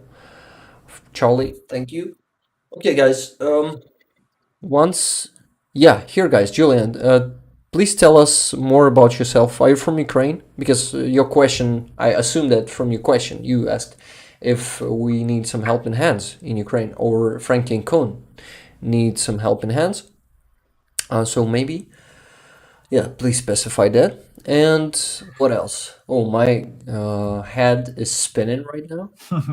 Yeah, it's getting late for you, isn't it? It's what? I said it's getting late for you there. No, not yet. It's only 9 p.m. Oh, shit. Okay, yeah, that's early. Yeah, but I'm tired just because I'm overwhelmed with this stream. It's Yeah, there's a lot extremely, going on. yeah, it's extremely informative, super emotional, and pretty fast paced, I would say, right? Yeah, no, for sure. This has been an awesome one. It's really nice to meet Franky and Coen. Yeah. And I'm sure it's really nice for everybody watching the stream to meet them as well. Yeah, they're amazing guys, and Absolutely. I'm really glad to meet them. And I'm really glad to meet all the Dutch people who came today. Guys, please subscribe. But I'm sure you already did. Yeah, I'm 100% sure that most of you did. You're from Germany. Okay, so you want to come from Germany to help us. When you asked, do you need some helping hands? You meant that. Mushroom Money says, yeah, it's awesome. Please specify, Mushroom Money, what exactly is awesome? I think he means the stream, meeting Yeah. Franky and Coen and everything, yeah. Oh, thank you. Thank you. We also will ask you guys who still haven't give this video a like, not video, the stream. Please give this a like. Currently we have 46 likes, but we can do more. Last time we did 60, I guess. So yeah, there's no limit. Yeah, keep them Julian? coming. Okay, Charlie started bragging with his German. Yeah, exactly. Look at this guy, I all love- multilingual. I love when you do it, Charlie. Keep bragging, please. Yeah. This has been the best stream so far, in my opinion. Thank you, Charlie. The Awesome. previous one was super awesome too, but this one is the next level, in my opinion. Yeah, it's really cool having guests on too. Got to do that more. Yeah, that's good. We will definitely gotta do more of that in future, and maybe some even like transform our platform. Our channel to this. Hmm. But we just gotta see where it goes and how it Yeah, goes. for sure. Well, that's the thing is there's so many stories to be told, right? Yeah. So if we can give people a platform to tell their stories, why not? Yeah, you're right. I see Frankie is not messaging me on Telegram. We have most of our communication there. So maybe he has a total outage of, internet outage. Yeah, they could have lost their internet altogether. Okay, what should I ask him? I'm confused a bit. I'm just asking if how their internet connection is. Are they able to get back on the stream? Okay. Manny says they definitely represent the image of Holland's people my Ukrainian friend in Holland describes. Very kind and compassionate. Absolutely. Yeah. Thank you, guys. Yeah. I'm really. This month, I'm what? I'm super touched by the support of the Netherlands on all levels. Of course, I also saw, guys, I saw your messages about MH17. No, not 16, sorry. MH17 there in the beginning of stream, but I wasn't reading chat back then because I was focused on our conversation. And of course, I know why Netherlands are so supportive to us, because you guys know what Russia is since 2014. Almost all of you were definitely convinced and knew that Russia was the one who did it. Even though they blamed Ukraine, of course, as usual, they blame everyone in their actions, in their own actions. Okay, Franky and Coen, saying this is Franky. We can't get in. Okay, internet issue. Franky, is it an internet connection or you have some difficulties with the link? Maybe I can help you somehow. Paul Davidson, hi, glad to see you. Maybe you've been here already, but I missed your messages. And you're saying anyone watch the Aravosis report on YouTube? That would be a good next co-stream, Rick. Thank you. Can you please give the link to his channel or her channel? To their channel. Okay, that's the right way to pronounce it. Yeah, you got the blanket term now. Yeah, that's good. Yeah, if you could drop a link to the channel in the chat, and then we could check it out. That would be awesome. Thank you, Paul. Okay. We, the Dutch, are only nice in case of emergency. MH17 is a national trauma. Almost 200 Dutch died. Yeah, this is just a tragedy, not only for Netherlands, but for Ukraine too. I really feel. I cannot fully feel what the families of people who died in that accident feel, but I can imagine how big traumatizing it is for your country and for especially for the people who lost their families. Julian Kranz was saying to Charlie something in German. Ich komme aus Rheinland-Pfalz, but live in another Bundesland for work, study. How my German was, by the way.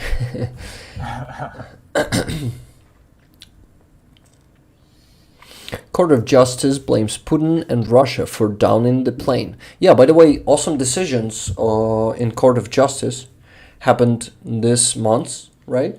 The court... By the way, how do you pronounce it? Hague? Hague. Hague? Yeah. Hague. I think. Because here in Ukraine, we are saying aha. It's so... not bad, right? Thank you. I actually learned German just a tiny bit in school. So I remember that rain metal is not Regen metal. That H sounds like soft. It softens the sound. Perfect pronunciation. Perfecte. No, I said it like Spanish. Perfecte. Yeah. Perfekte Sprache, maybe Sprache, Aussprache. Yeah, or maybe Aussprache. Who knows? Wasn't Gherkin convicted in absentia for MH17? Yeah, he was. He was. Gherkin now is the convict, and he must be, how do you call it? Extradition? Extradited. Yeah, extradited from Russia, but he won't, of course, because Russia is a terrorist state, and they are sponsoring terrorists like Gherkin also. Oh, Franky and Coen said, "We are very, very sorry. Nothing to apologize for, guys. Yeah, That's, guys. it's outside of your guys' control, and we really appreciate you coming. And I mean, we'll have to have you guys on again, and next time, hopefully, we got a better internet connection for you too." Yeah, Franky Coen, can you also say, it doesn't work. If I send you, not the link, no, I guess it's the same link. Nothing is changing, so Yeah. it should work, but somehow it doesn't work. I'm really sorry to lose you like that. I'd like to, say, talk more, of course, and say some words of goodbye and thank you. And I hope you'll still be here and chat with us while we finish the stream. What do you say? Is it an option? Franky and Coen. Yeah, and of course, thank you for talking with us. By the way, Doc in Paradise is one of our biggest supporters, and meet the Doc in Paradise. Franky, reboot computer. Oh, actually, this might help. Franky, try to reboot it and join us again. You guys are awesome. Thank you. Mushroom Money, but you were talking to Franky and Coen. I know. Yeah, I agree. I agree with you that they are awesome. Definitely. And yes, try to reboot your computer. Yeah, guys. So don't go away from the stream. This might be not the end. Let Franky and Coen reboot their computer, their laptop, and we still have some stuff to talk about. We didn't do any news today yet, so there's still some potential to the stream. I'm sure that most of you guys are already tired because I'm exhausted myself. You're all awesome too, Rick. Thank you. I know that we are. I'm not a shy guy. Well, kinda. I'm kind of half humble, half cocky. There you go. And also ambitious. But yeah, I balance there. I'm not super exactly. cocky. Yeah. I'm balanced. I'm pretty mentally healthy person. This is why I'm balanced.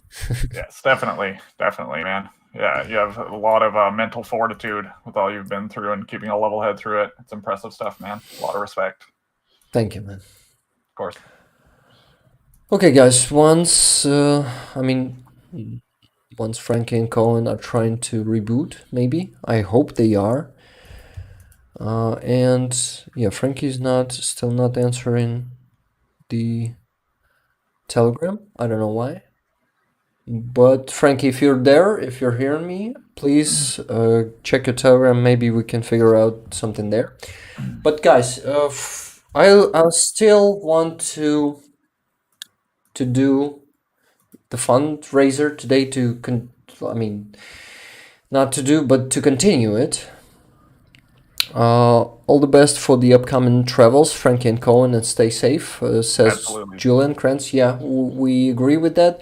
But yeah, I see people are starting going away as we lost Franky and Coen, and it's understandable. But I want your attention just for 5 or 10 minutes more, guys. We started a fundraiser last week. My friend Halina, who is a volunteer in Ukraine, she's doing an incredible job. Thank you, Eugene, but it's still not the end. Let's finish. Let's raise some money, please. But yeah, of course, we're not forcing you. It's totally voluntary. But I wanted to show you. Okay, the fundraiser. Let me find it first. I need to switch in the screen. Thanks for the stickers, by the way. What stickers are you talking about, Eugene?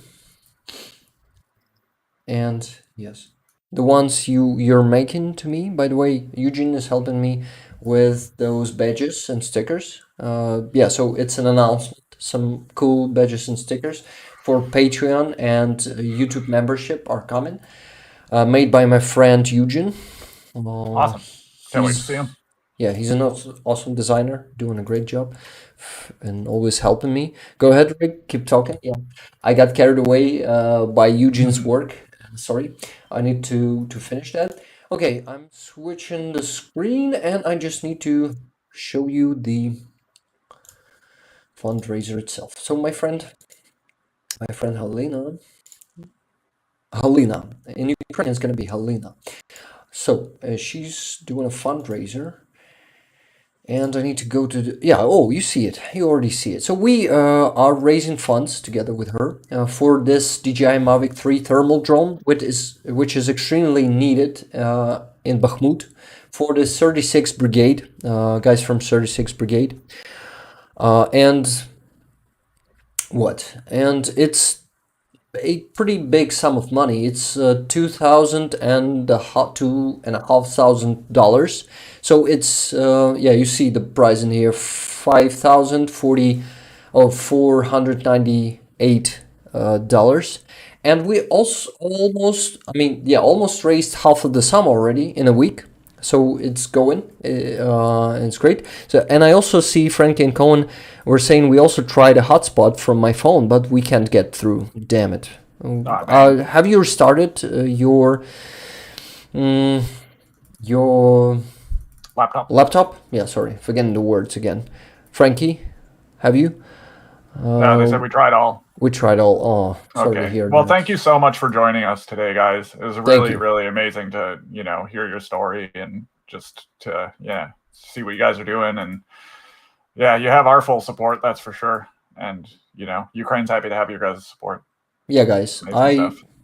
I want to thank you again. I also want to tell you again that I'm happy to meet you guys. I'm happy to have new friends. I'm happy that we had this amazing conversation today that I think cleared a lot of things also and brought to us some amazing stories that you've told us. And yeah, it's definitely something to continue, or will we look forward? It's an awesome phrase to do more streams like this one with you, and yeah, and help Ukraine to win this war. I hope you stay with us as viewers till the end of the stream. We're gonna try to finally do this fundraiser right now. So in that case, last resort is contracting hotel lobby. Contacting, yeah, says UP NL. And yes, I was talking about fundraiser, and yeah, this drone is pretty expensive.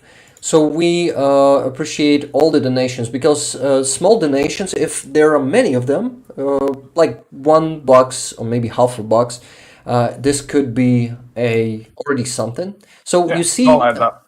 yeah, you see the goal here is 220,000 hryvnias, and we already gathered 87,000. So here's the link. I'm gonna post it. I mean, it is in the description already.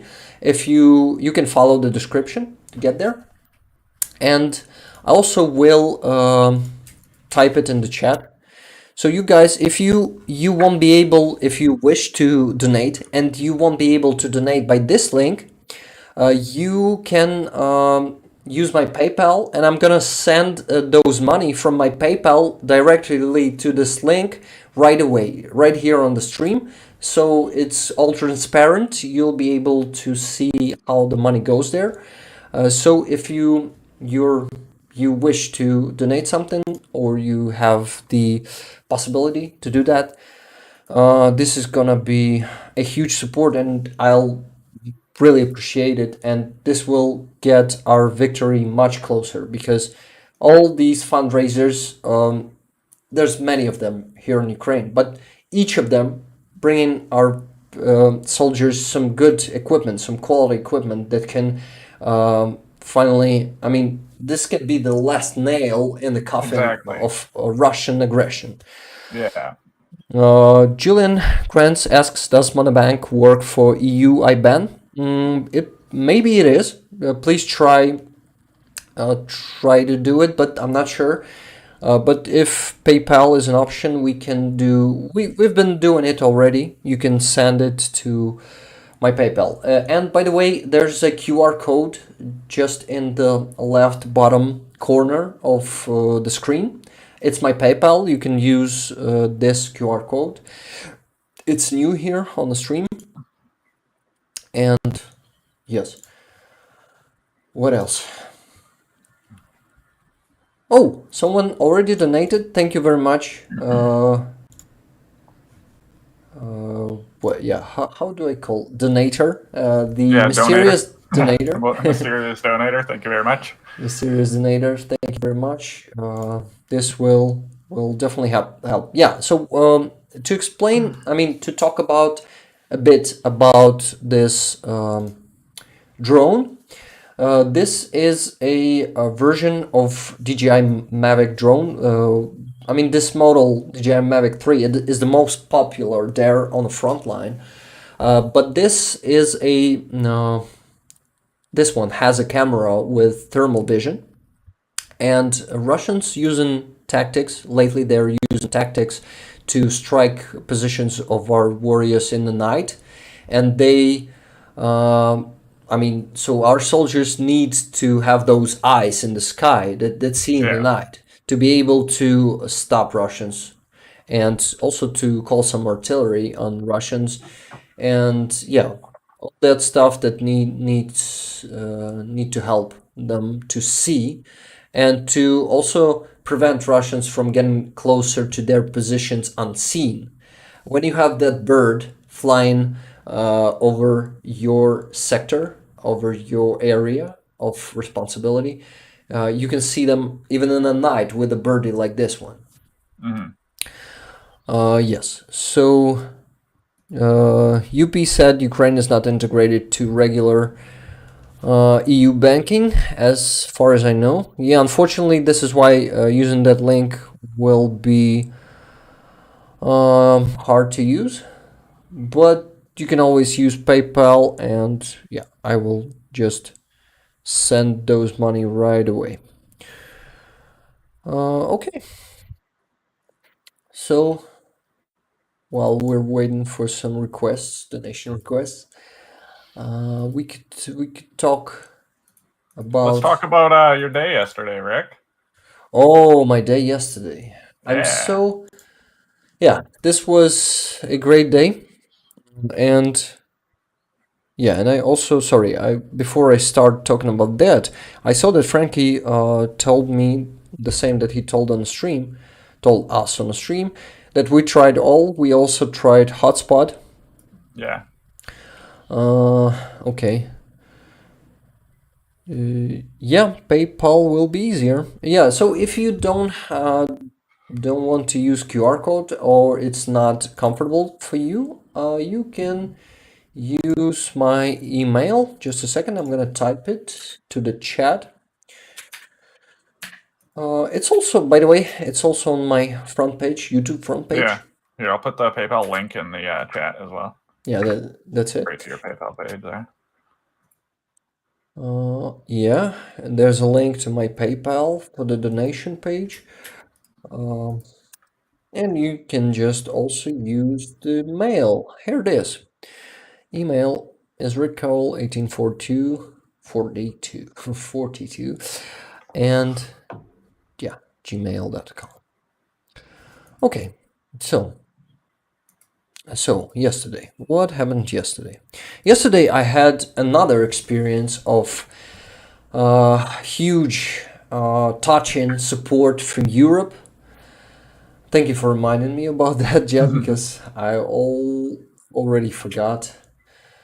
And this was a gig or a concert. There are two words for that.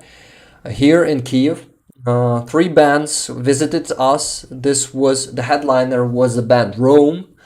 You probably guys know them because they are pretty famous in Europe. They are from Luxembourg. If I'm not mistaken, their genre is neo folk or dark folk, and they are damn, they are badass. Their music Yep. is a high quality. They've been on the scene for like, I mean, for at least a decade. If I'm not mistaken. I haven't. They were founded in 2005. 2005. Wow, almost 20 years, 18 Yeah. years. Yeah. And those guys are super badass. Their music is full of great sense. Their songs are about war, about like the history of Europe, about love also, if I'm not mistaken. But mostly it is pretty well. The sense is pretty sense of their lyrics. Yeah. Yes, it is pretty much deep. The sense is deep. The lyrics are pretty. How do you call it? Wholesome. Yes, they are, and they also brought with them two other bands. Second band that was playing was the band from Denmark. The name of the band, just a second. I need to check the name because, yeah, unfortunately, it is a German name, maybe Denmark, Danish, yeah, Danish language, right? Or is it? How is it called? There's also Checking. how? That's Danish. Danish. Danish Yeah. language. Yes, thank you, Jed, Mhm. for handing them back there. And what else? I also wanted, yeah, you see, I'm chicken. I'm chicken? No, I'm not chicken. I'm checking the donation jar. Sorry for that. I've got a bit distracted with that. But yeah, I wanted to tell you. Yeah, sorry, I'm also super tired, and chat got silent for a bit. Are you guys still there? And what else? Yeah. So the other band's name. Let me find the name. Sorry, I didn't prepare for that. This is why I'm Spring sorry. it on you. Tell us about your day, damn it. Yeah. So I just wanted to give the names of all bands before Yeah. I'll say to sorry. I'll start to saying about how it was it and what I felt. Being boring to myself. Still here, just getting on with some work. Great. Nice.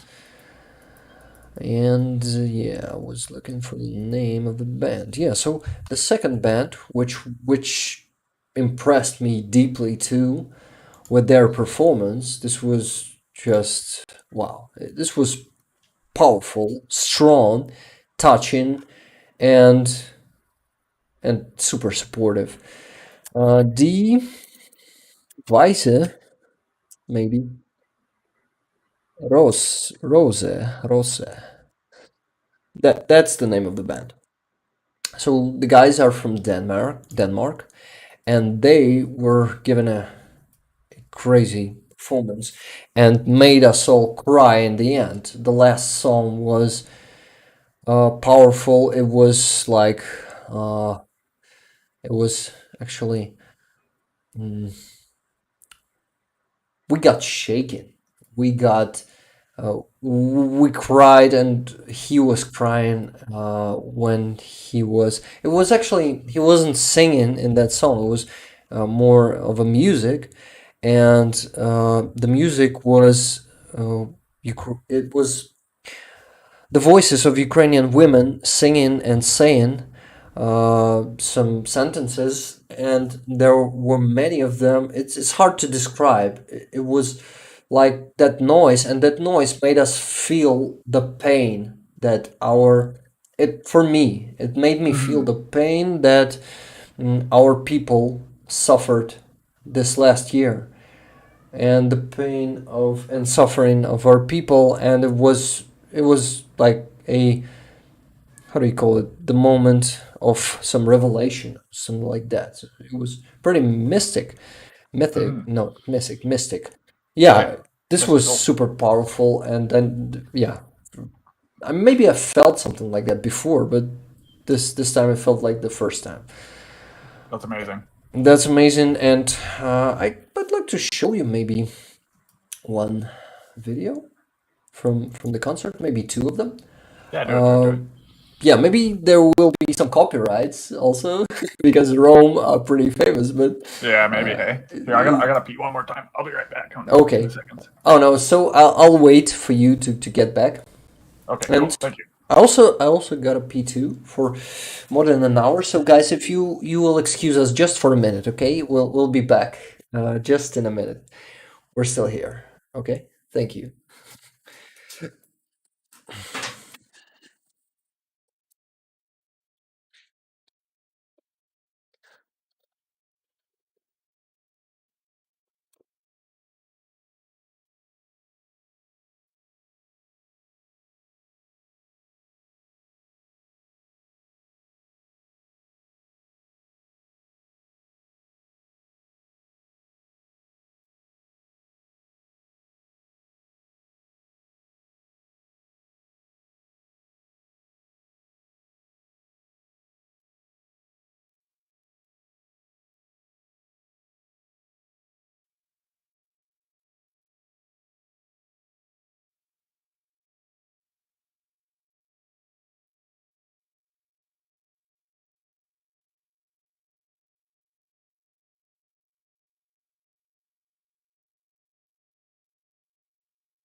I figured out too late, I guess, that I just needed to put the video for you to watch before I get back while I'm away. Oh yeah, So- that would have been a good idea. But yeah, it's coming to me too late. Oops. Yeah, oops. But that's an experience, and next time I'll be able to do it the right way, right? Yeah. Okay, guys. You were actually talking about Rome, if I'm not mistaken. Were you still here? Processing photos on this morning's dive. So just listening. Okay. I would love to see those photos. Yeah, I would love to see them too. Join the Discord. Maybe you'll show us there. Yeah, you can show share them them there. Jim Gobbets. Okay, what else? What else did I miss? You're welcome to join the Discord. Yeah, Charlie said the same. Start with Snow Crane, then take a dive course, or come down, and we'll get you a basic cert in a day in the pool, and you can do real dives the next day. Nice. That's really cool. That's how it works. Yeah. Yeah, I've done snorkeling before, but I've never dived with all the gear and stuff like that. It seems like it'd be really fun. Yeah, same shit. I've never done that too, and I would love to. Yeah. Okay, so I wanted to show you the video from yesterday's concert. By the way, Franky and Coen, are you still in the chat? Yeah, I need to ask them after I turn the video on. Rick, come on, think. Don't waste time. Okay, Rick was messaging Rick. Yeah, he didn't do it the right way, so I didn't send the video. Okay, actually what? Actually, Franky tried to donate some money to PayPal, I mean, and there's a problem. PayPal told him diese betaling kan wegens regelgeving helaas niet worden voltooid. Maybe you guys who speak Dutch will tell us about it. I mean, translate. Thank you. But what? Yeah.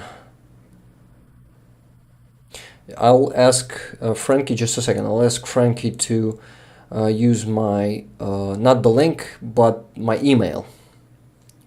Oh yeah, maybe it is just the link that's giving him issues. Yeah.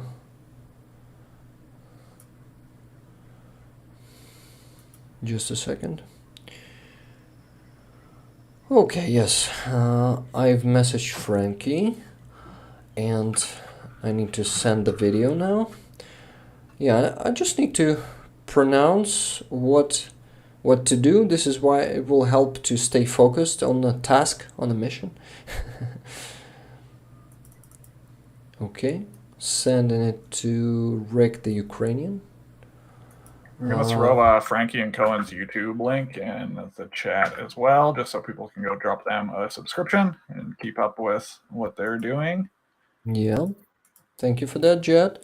Not a problem. Yeah, PayPal problems. Try again later. Oh, damn it. What happened? Maybe PayPal. I'm going to check and see if it's just PayPal being down or what. Hey, by the way, I see that Jim Gobbets just became my patron. Thank you, Jim. Thank you. Thank you. You're already a regular here, and thank you for becoming a patron. I'm gonna work on Patreon, and I'm gonna figure out how to make it more providable with some extra for you, because for now it's just like a bit dead, maybe. No, not dead, but not super active there. Yeah, thank you, Jim. Timothy Coates said, I tried on PayPal, also tried, but had problems also. We'll try again later. Thank you, guys. All the, incomings, I will redirect to the drone fundraiser. So it's maybe a bad coincidence, like it's not the problems with my PayPal, but with PayPal in general, right? Yeah, I'm looking online right now, and it seems over the past week, a bunch of people have been having issues with PayPal. Uh-huh. Interesting.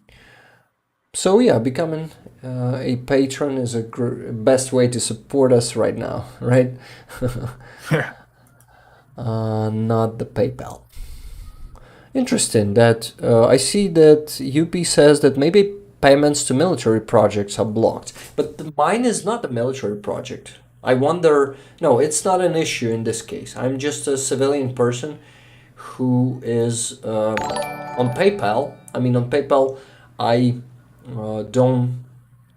No one knows me as a military fundraiser on PayPal, so it must not be connected. And yeah, I see that payment cannot be processed because of regulations. Well, damn, it's really interesting. Maybe PayPal already blocked us again, the Ukraine. Possibly. I'm looking at an outage map, and it seems like the hotspots of the outage are around UK, France, Germany, Belgium, Italy, Spain. So they are not regulations. They are probably some malfunctions. And Yeah, it might be. I mean, it could be either, but I'm seeing, and also in North America, it looks like there's a bunch of spots too on both coasts with PayPal errors.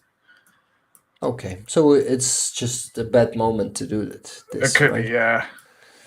Then I need to figure out some other way to raise funds. By the way, there's an option.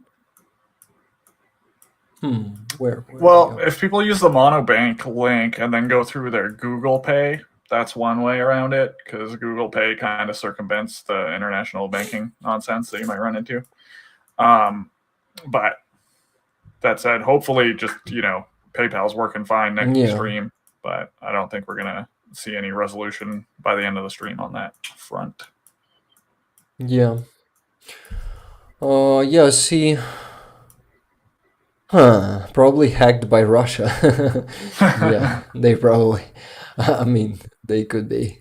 I used PayPal to do the Patreon and had no problems from there.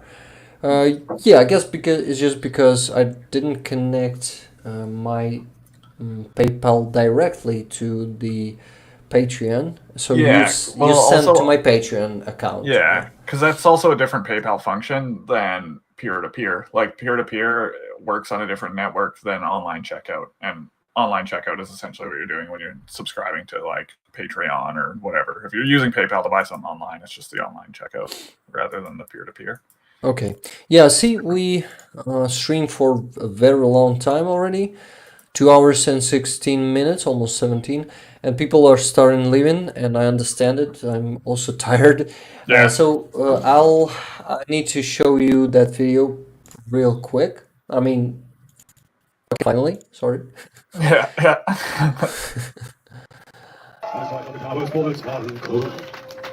Sorry. Let's just listen to the words.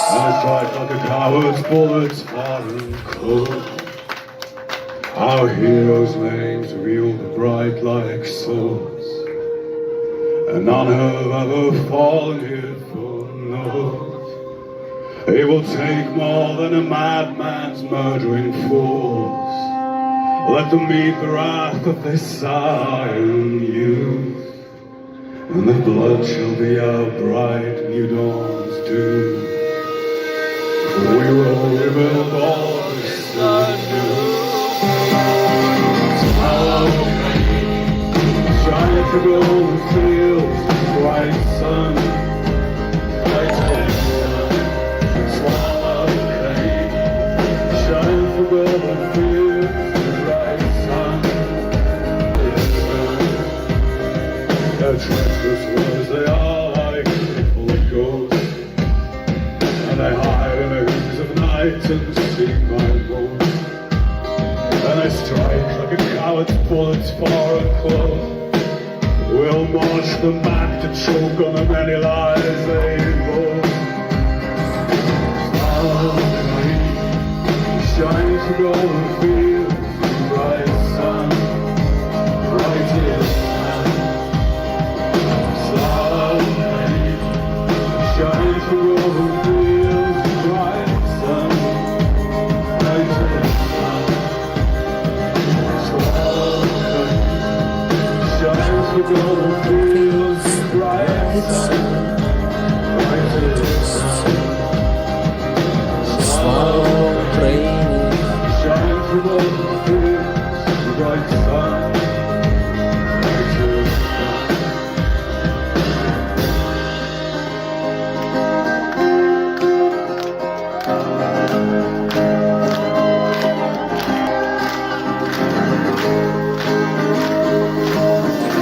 There was a big crowd yesterday. That club was definitely too small for such a crowd.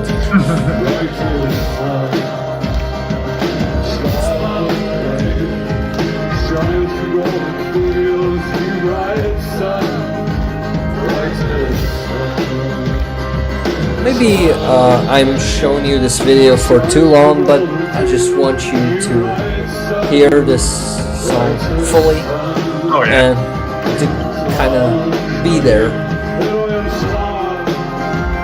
Yeah, he also said Heroem Slava. This was amazing. Thank you so much.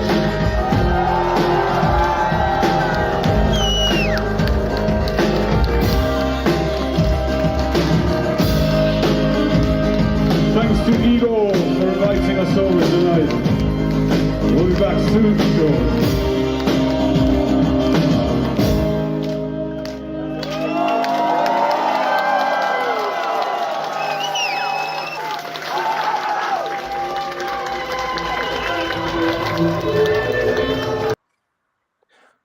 Yeah, that's ended, and we lost more people, but this was worth it, definitely. That was awesome. I wish I was there. Yeah, for those who left, guys, I want to ask you if you enjoyed that and what do you think about that? Charlie United is the only way. Video is nice. Thank you, UP. The people of Ukraine are more united than ever before. Yeah, definitely. And yesterday we felt united with Europe too, because guys brought us some songs about Ukraine, about our resistance. One of their songs, it was presented yesterday, was called Yellow and Blue. And there were words from Zelensky quoted in that song. Yeah. We don't need a right, we need an ammunition. So, yeah, this was epic. And I would love to tell you more about this. And I also see, maybe I don't, let me check. Do I see? Yeah, I see no comments in here. How it works. Okay. I fly your flag from my roof. What do you mean by that, UP? I'm assuming UP means they have a Ukrainian flag on their roof. Oh, cool. Because I fly your flag. I fly is a bit confusing. Oh, But yeah. That's makes that's what sense. we call it here too. Is a flying a flag. Flying Yeah. flag. Oh, cool. Yeah. So Yeah. I learned something new again. Okay. I see some people got back. Nice. Cannot show picture, unfortunately, and PayPal link is not working because I think I added it in the wrong way. Added it and not fully, and part of it is not being showed. Yeah, this is crazy. Technical difficulties. Maybe that's the reason. Let's see. Let me try. Yeah, somehow it's probably not working here. Do you guys, is it working? I can open the link just fine, like from the YouTube description. But QR code. Oh, the Yeah. QR code. Let me try that. It worked. But just now, after I change it, yeah, UP says yes, I do. Yeah, it works. It works just fine now. But maybe before that, it was working. Okay, but yeah, we had some other technical difficulties with PayPal not letting people send money because there are regulations, some mysterious regulations. Yeah. Okay, but whatever. Maybe next time we're gonna Yeah. be Hopefully lucky. we got it sorted out for next stream anyway. Yeah, hopefully. Okay, there were also some news, but you guys, how do you feel? Those 16 people who's still watching. I thank you all for being here for 2.5 hours already. We gotta finish the stream right now, by the way. I mean, probably. But Yeah. tell me, maybe some of you are still eager for some news? Oh, maybe just something super important that I missed. Yeah, we've been talking about Mark Rutte. Yeah, there was a Bavovna this week in Crimea, in Armyansk. And it was pretty big and impressive. There's an airfield there, Russian, how do you call it? Russian military airfield. Yes. Yeah, news. Yes, I do. Thank you, guys. I'm gonna do some news, some small news. Let's say half an hour, maybe, maybe less. We'll just see how it goes, how people will, if they will stay or they will go. And what's happening? Maybe something about UK long-range missiles. Yeah, Charlie, we still don't have. I actually missed the news from yesterday and from today, Charlie. So you update me on that. I heard Rishi Sunak telling on yesterday's conference in Munich, right? Munich. He said that Britain is definitely going to provide us with missiles, but no details. And I guess probably there will be no details due to the secrecy and to make it protected by Russians, by their attacks and by their propaganda. Oh, Jim says I have to run. 3 p.m. Oh, shit. Have a great day, guys. Oh, p.m., not a.m. Slava Ukraini. Heroям Slava, Jim. And I hope you still can hear me. Thank you for being here. Thank you for becoming a Patreon. And I see you next time. It was really nice to have you here in the chat with us. Okay. Long range missiles. Charlie, was there some information today? Was. Yeah. Yeah, was there something? Was there some information? Getting extremely tired. Sorry for that, guys. But I'm gonna try not to be boring. Let's take to the news. I was talking about Armyansk, and I had a Bavovna video in here. Look at this. It's a huge. How do you call it? How do you call this thing? What? Smoke. I can't see the video. Oh, mushroom cloud? Mushroom cloud, yes. I guess they were shooting this video from around probably a few kilometers, so you can imagine how big it is. So yeah, Bavovna was impressive for you guys.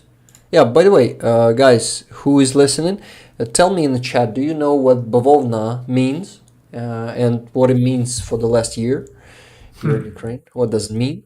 Not what it means. I hope Zelensky will not cave to pressure to accept loss of Donbass territory. What do you mean, not cave into pressure? Jet, can you explain me that term? Cave into pressure means to be like pressured in to do something. To like cave in is to so it's like say somebody's like pressuring you to do something you don't want to do. To cave in would be to like give in to what they're asking of you. So in this case it means that UP hopes that Western leaders won't pressure Zelensky to give up the Donbass, right? Yeah, or that Zelensky won't give in to any pressures from other leaders in that regard. He won't. Believe me, he won't. Yeah, exactly. I don't think that's really a question. I already know his character, and he proved us this year that only the occupation of our territories is the goal of our government, and no one will trade any territories. It's only a full victory, full deoccupation, full liberation, and full destruction of Russian army in Ukraine. 97% of Russian army, it was said by, I guess, or either the Pentagon or the British intelligence. It was said that 97% of Russian troops are here in Ukraine. So if their army will lose in here in Ukraine, they won't have any army at all. I mean, if it's going to be destroyed, of course it can lose by leaving our territories. But me personally, I hope they will all be destroyed in here, because if they won't, they will gather their powers again and come here in a few years and invade us again. Crimea, Krim, yes, we call it Krim, and the people who live there, the nation is called Krymli. It's something hard to pronounce by English-speaking people, right? Jed, can you pronounce Krymli? No. Yeah, it's totally impossible. It's totally impossible. I would try, but yeah, I can already tell you it's not going to go well. So I don't want to, pressure you or. Yeah, I don't want to embarrass myself here. Yeah, it's a Tatar people, Tatar nationality, but the Crimean Tatar are also called Krymli. Or maybe it's the name of the language. I'm sorry, I'm going to be embarrassed if I'll call the language as the nationality. So let me check.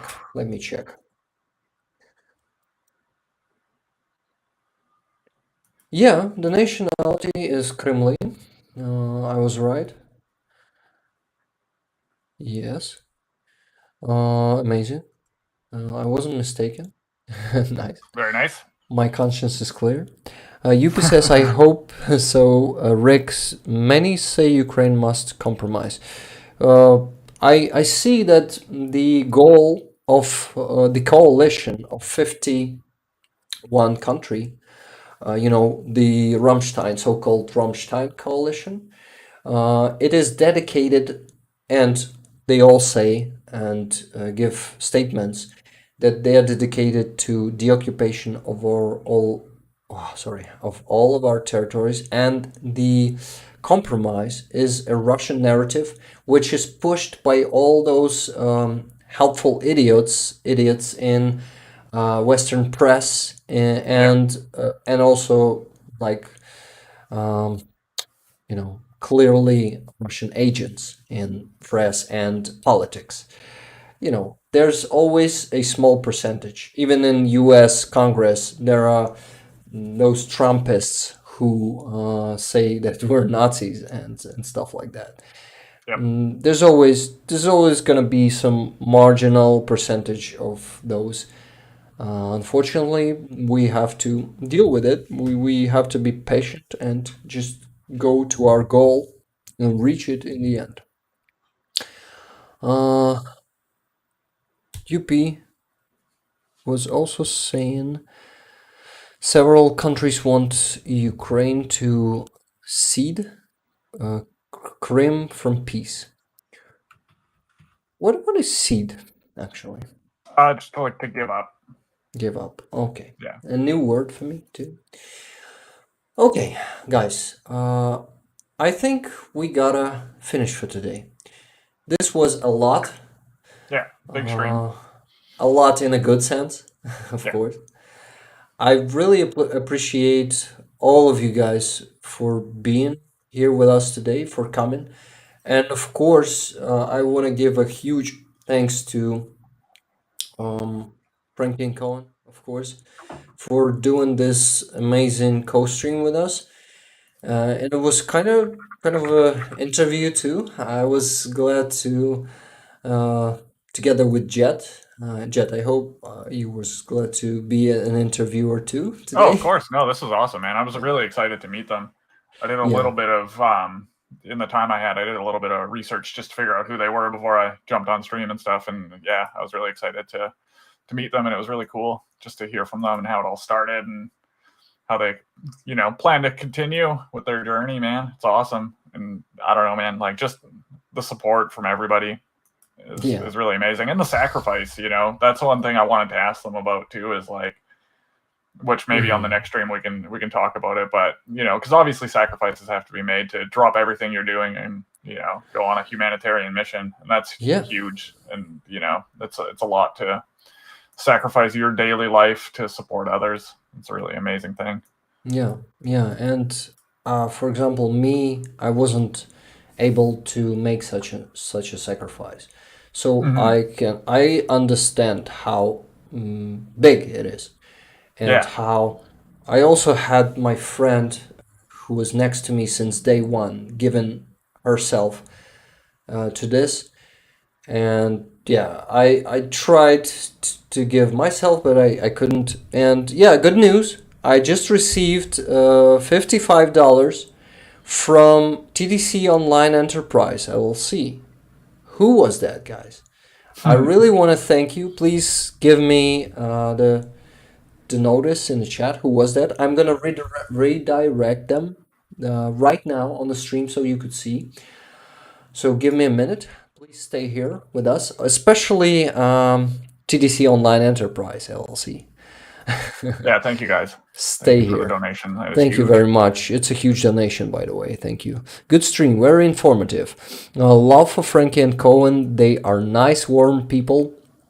Just my kind. Slava Absolutely, man. Yeah. Ukraine. Yes. Very giving individuals. Yeah, that's incredible. Okay, let's go there and donate. Let me be focused on that. Sorry, you're gonna lose me for a moment. 02 or two. Moment 02. It's like a number. Yeah, exactly. Wow. Oh, it was Timothy Coate. Thank you, man. Thank you, Wow, Timothy. That's amazing. This is crazy. Thank you very much. You also, by the way, guys, Timothy deserves a shout out. He's my biggest patron at the moment. He is. Let's go to Patreon. Just a second. Oh, it's not a Charlie's Patreon. got to head out. Have a good one, Charlie. Thank you for Yeah. moderating and being in chat with us today. You're amazing, as always, brother. We'll talk Thank to you you. soon.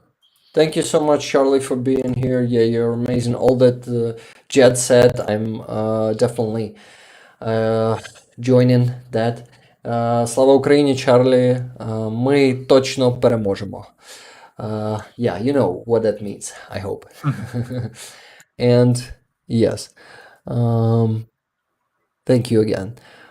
Timothy, yeah, I wanted to go to Patreon. I'm not a multitasking person. Sorry for that. Yeah, so I wanted to go to my page. Just a second. I need to copy the link. I'm gonna be faster now. I'm gonna think fast. Yes, it was copied here. Sorry for being a slowpoke, but it's who I am. I'm not sorry for that. Actually, that's who I am. It's just part of me. Yeah, you don't apologize for being yourself. Yeah, thank you. Oh, tiredness. Sorry. And it's not working. The link is not working. I don't know why. Maybe I just gotta find myself there. I go to the Patreon. And Thank you, Zoltar. yeah, have a good what one, Zoltar Hank. said. Said Slava Ukraine. Take care and be safe. Yes, thank you, Zoltar. Thank you for coming today. Thank you for being with us, being in the chat. Oh, Crabwalker says nice stream. Thank you very much, Crabwalker. Thank you for being with us too. So James Wheatley says Ukraine should come to agreement, but that doesn't mean by any means that the political machines will support or allow any compromise, but any life lost is a tragedy, and with that these people would be. Yeah, you're right, James. I totally agree with that 100%. Yeah. More inclined if their children were on the line. Yeah. Sorry, I didn't get that one. Yeah, it just means like people would be more inclined to, make the right decision if their family was in danger, like many Ukrainians' families are in danger. I think that's what he means by that. Correct me if I'm wrong, James. Yeah, thank you for explaining me that. Okay, so here's me. So Bradley, yeah. So we have one Bradley, and it's Timothy. Timothy, I'm super grateful for you to Timothy, becoming that's a Bradley. bro. You are a legend. You're not only a weapon of destruction, you are also a protector of our soldiers. Who are you carrying? Just to give Bradley some like Context. Context. Yeah. Exactly. Yes. Thank you again, Timothy. Oh yeah, and I need to redirect those $55 to right away to the fundraiser. Let's check, by the way, if the number has changed. No, it's still 88,275 hryvnias. Just a second. I need to go to my PayPal. Yeah, you keep doing that. I'll get caught up with chat. Yeah, thank James you. Weatherly says exactly, so I did explain his thought correctly. That is good. Yopi says only agreement is Russia out of Ukraine. Yeah, precisely. Yes. As Sanna Marin said, the only way out of the conflict is for Russia to leave Ukraine. Yep. She said it best. I'm just going to scroll back and see if we've missed anything.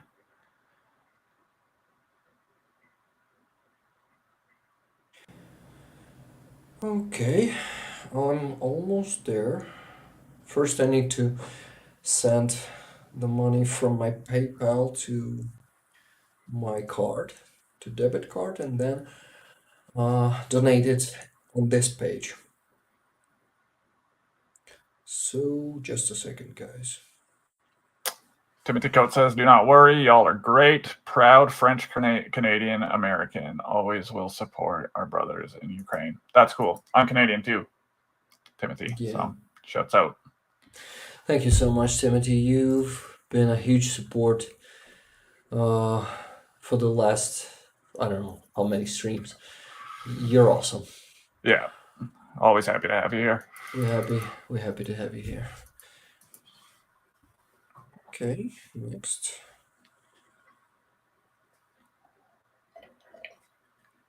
Okay.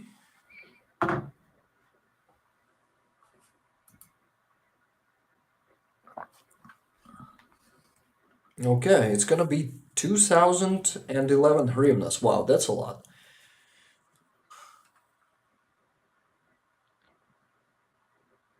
Transferring it. James Weasley was saying, and the same is said for our country, the USA. We need to support strong people that project power and firm decision. NA. By the way, what does NA means? Making? Decision making. Yeah, I see it. Oh, okay, yeah. Yeah, it was corrected. Got you. Yeah, got you. Okay. Yeah, oh, definitely agree, James. Definitely agree. Yeah, me too. Okay, so I'm donating right away. Mono? Yes, nice. 2011 hryvnias. By the way, in Ukrainian it's hryvnia. So when I'm saying hryvnias, I'm kind of saying it like an American or a European guy. Okay, 2011. Oh, by the way, I want to add my donation too. So it's gonna be not 2011, but 211. I'm gonna add 200 from myself. It's not much, but it's still a donation, right? All adds up. It's not much, but it's honest work. Yeah, Mushroom Man, he says just sent PayPal dono for the fund as well.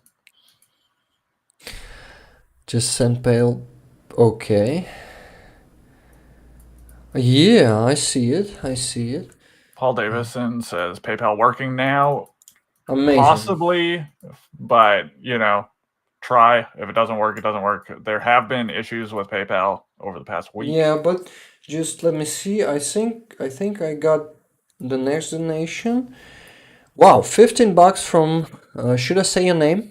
Mushroom. Let's say just the first name, right? Yeah, just use their or just use their YouTube name if you know it's from them, right? Yeah. By how they are in chat. Yeah. Is it from you, Mushroom? $15.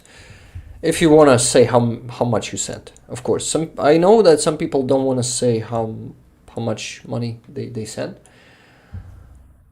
But yeah, did I send those money? Yeah, I sent it. Let's update the page to see if 88,000 will change to 90,000. 90, yes. So 2,200 hryvnias were added from me and no, of course not from me and Timothy, from Timothy and me, because Timothy was the yeah, it was a huge donation. Thank you very much again, Timothy. This will help a lot. Okay, Mushroom says, and send as a friend. Otherwise, you. Okay, so it's working through the email as like a friend, like Okay, sending got as a it. friend, Got but it. the link donation link is currently not working. It's still not working. Okay, otherwise you get the error about like regulations. I got the error if I followed the link above. So the link is a problem. You just need to use my email, right? Yeah, just use the email address. Did you say Michelle? Is that me?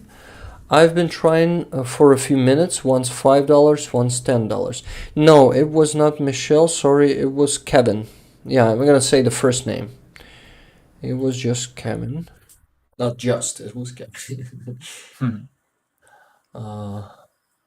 Okay, I'll try the other way. Thank you so much, guys, for trying, for giving it another try or two or more. I really appreciate that. We both really appreciate that. And my friend who's gathering, who's fundraising, really appreciates that too. So I need to send those $15 now. Just a second. I'm gonna do it right now. I just dropped the email address in the chat too, if anybody needs that. Yeah, not a problem. Okay, sending $15 now.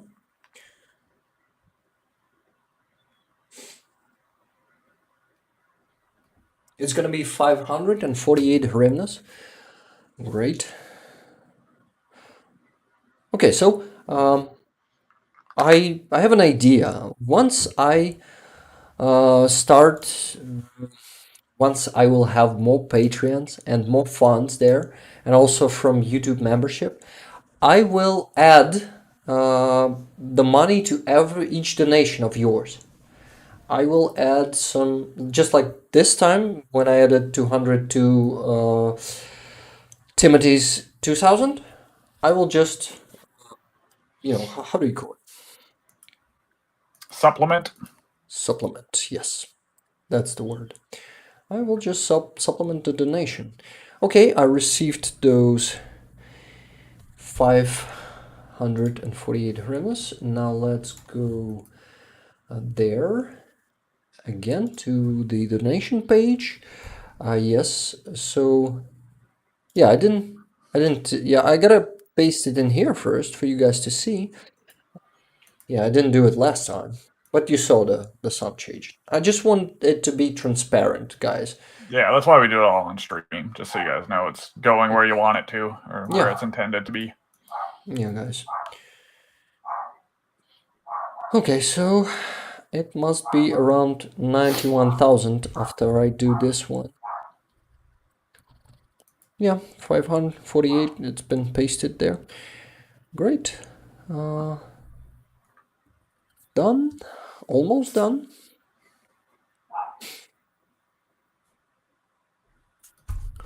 And it should be 91,000. Yes, it's 91,038. Thank you so much for that $15 donation. This was great. Oh. Okay, guys. We wanted to finish, and then I received that donation from Timothy. And yeah, 20 That's minutes more. Yeah, that's worth it. Worth sticking around. Yes. So if anyone wants to hold us for a bit more, please let us know in the chat. I mean, for the donations, so I can transfer it right now on the stream. So yeah, but it's like that. You remember the phrase they say during the wedding. You either say now that you object, or be silent. Oh yeah, forever hold your peace. Yeah, Yeah, but it's not. It should be said that way. yeah. Or In hold your this peace until situation. next Sunday, and then we'll see. Yeah, better tell it next Sunday. Yeah, Okay, yeah, not forever. this was a bad joke. I liked it. Yeah, good. It was just a dark one, right? Yeah. Okay, guys. I see no objections for us to finish the stream. Okay. So I'd like to really thank you for being here with us today. Yeah, thank you guys, everybody. It's an amazing one. Yeah, Really cool stream today. This was a new experience. This was an amazing, co-streamers, volunteers who are really supporting Ukraine and giving us people like direct support and making our people smile. And Absolutely. Yeah. I really encourage you to go visit their YouTube channel. Yeah, I just pasted a link for their website and their YouTube channel in the chat. So if you guys want to, bookmark their website, subscribe to their YouTube, that would be awesome. Yeah, They would really appreciate it.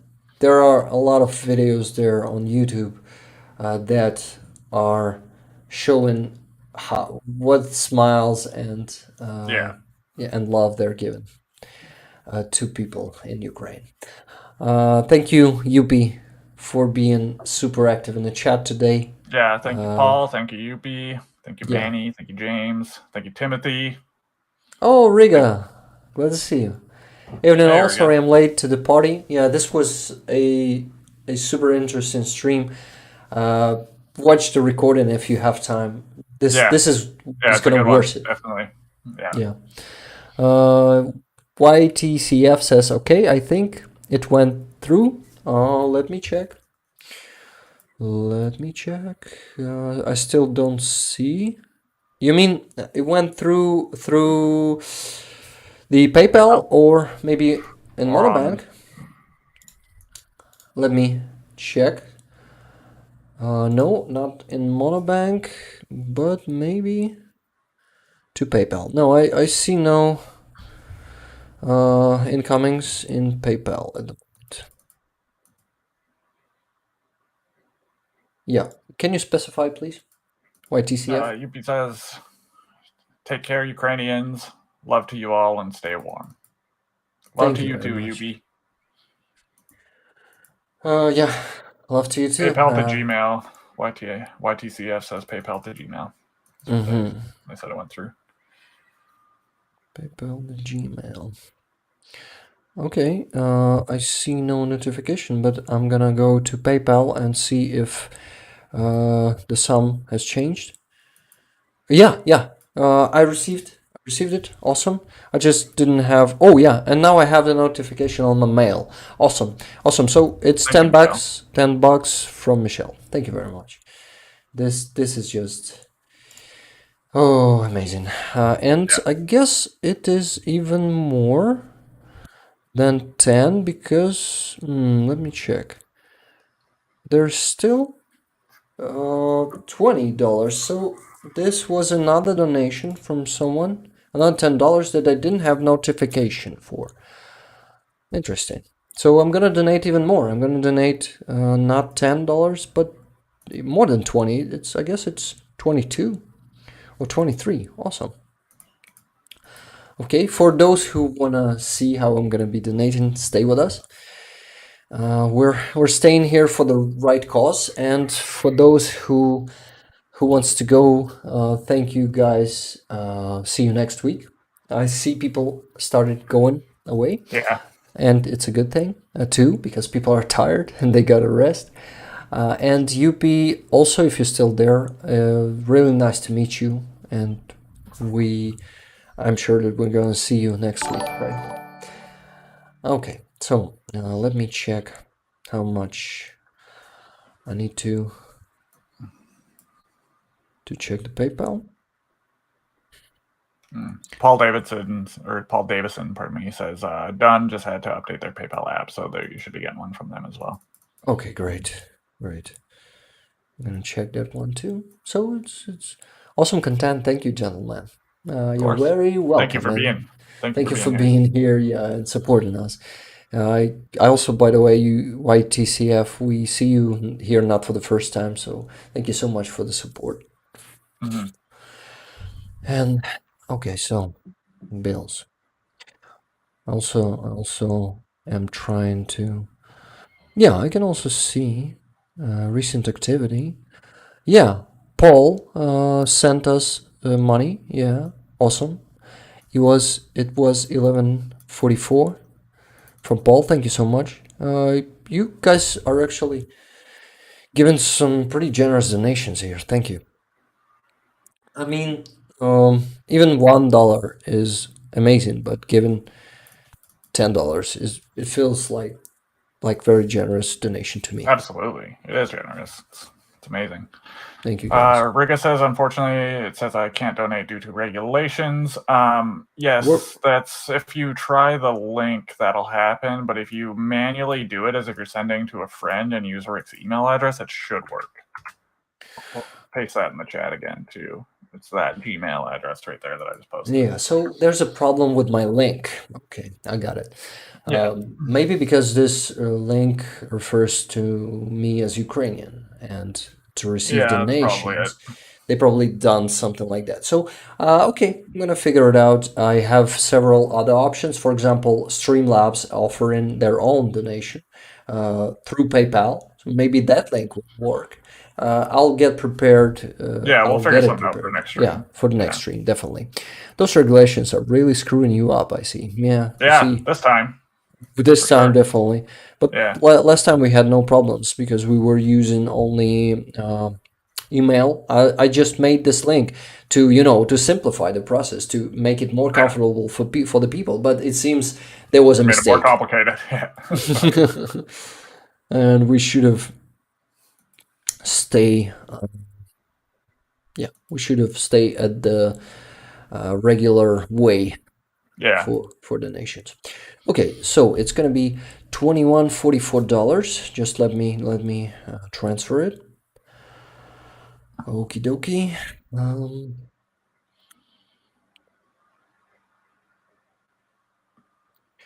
Those 5 last viewers are heroes to stay here with us. Yeah, thanks, guys. Yes.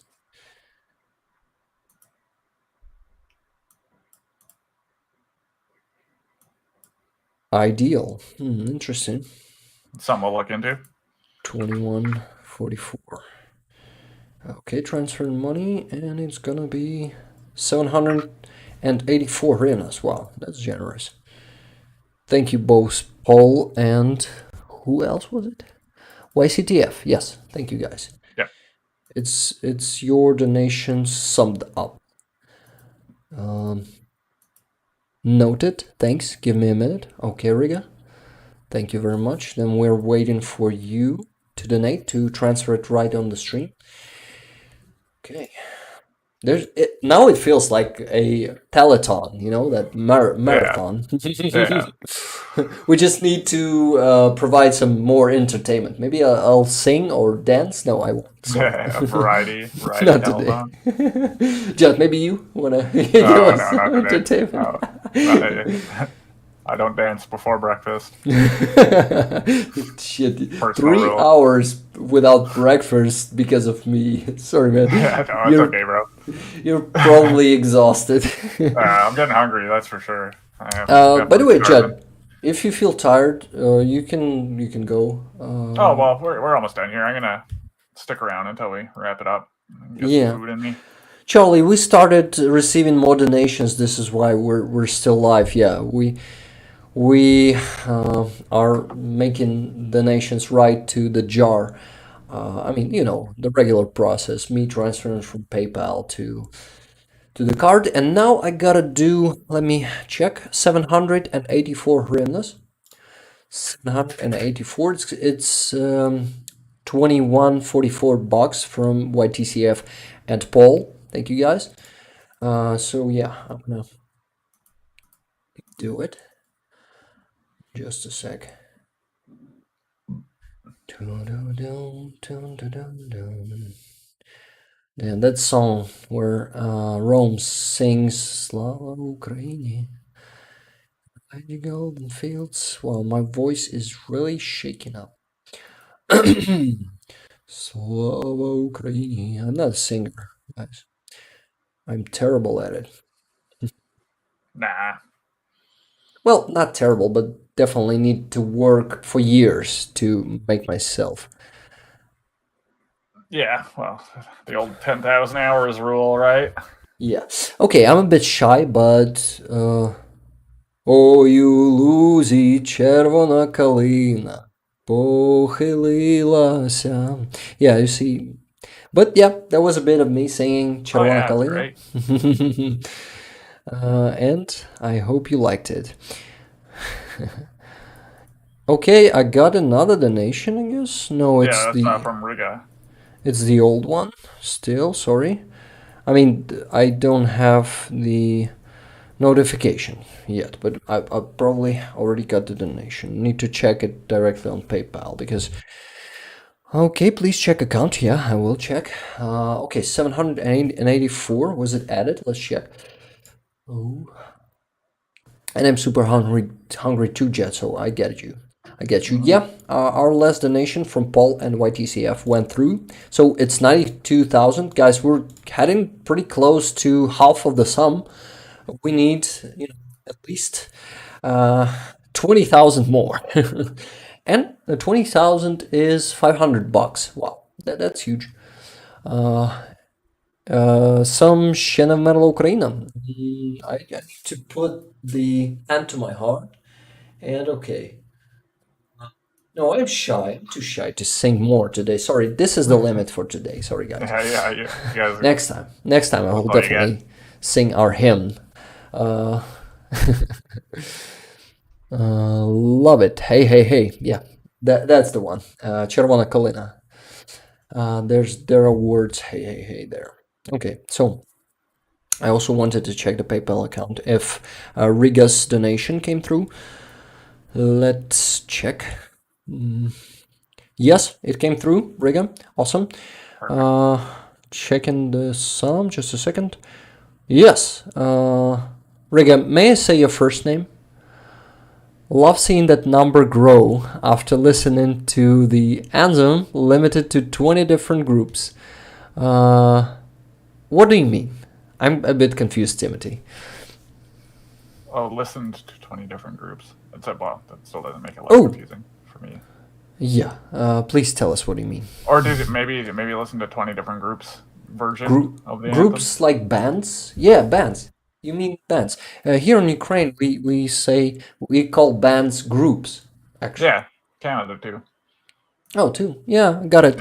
Love seeing that number grow. What do you mean about number grow? Oh, number of donations. And the donation. Yeah. Donation. That's cool. This is amazing. So, by the way, Riga, are we raising for anything specific this time? Yeah, of course, it is specific. Last time it was for a thermal site, if my memory does not fail me. Yeah, and I also been giving you the report about how much money were raised and what thermal lights were bought. It was not the sum we needed, unfortunately, but we bought a simpler thermal lights, and it was enough for the guys. They said that is better than nothing, and they will do with that.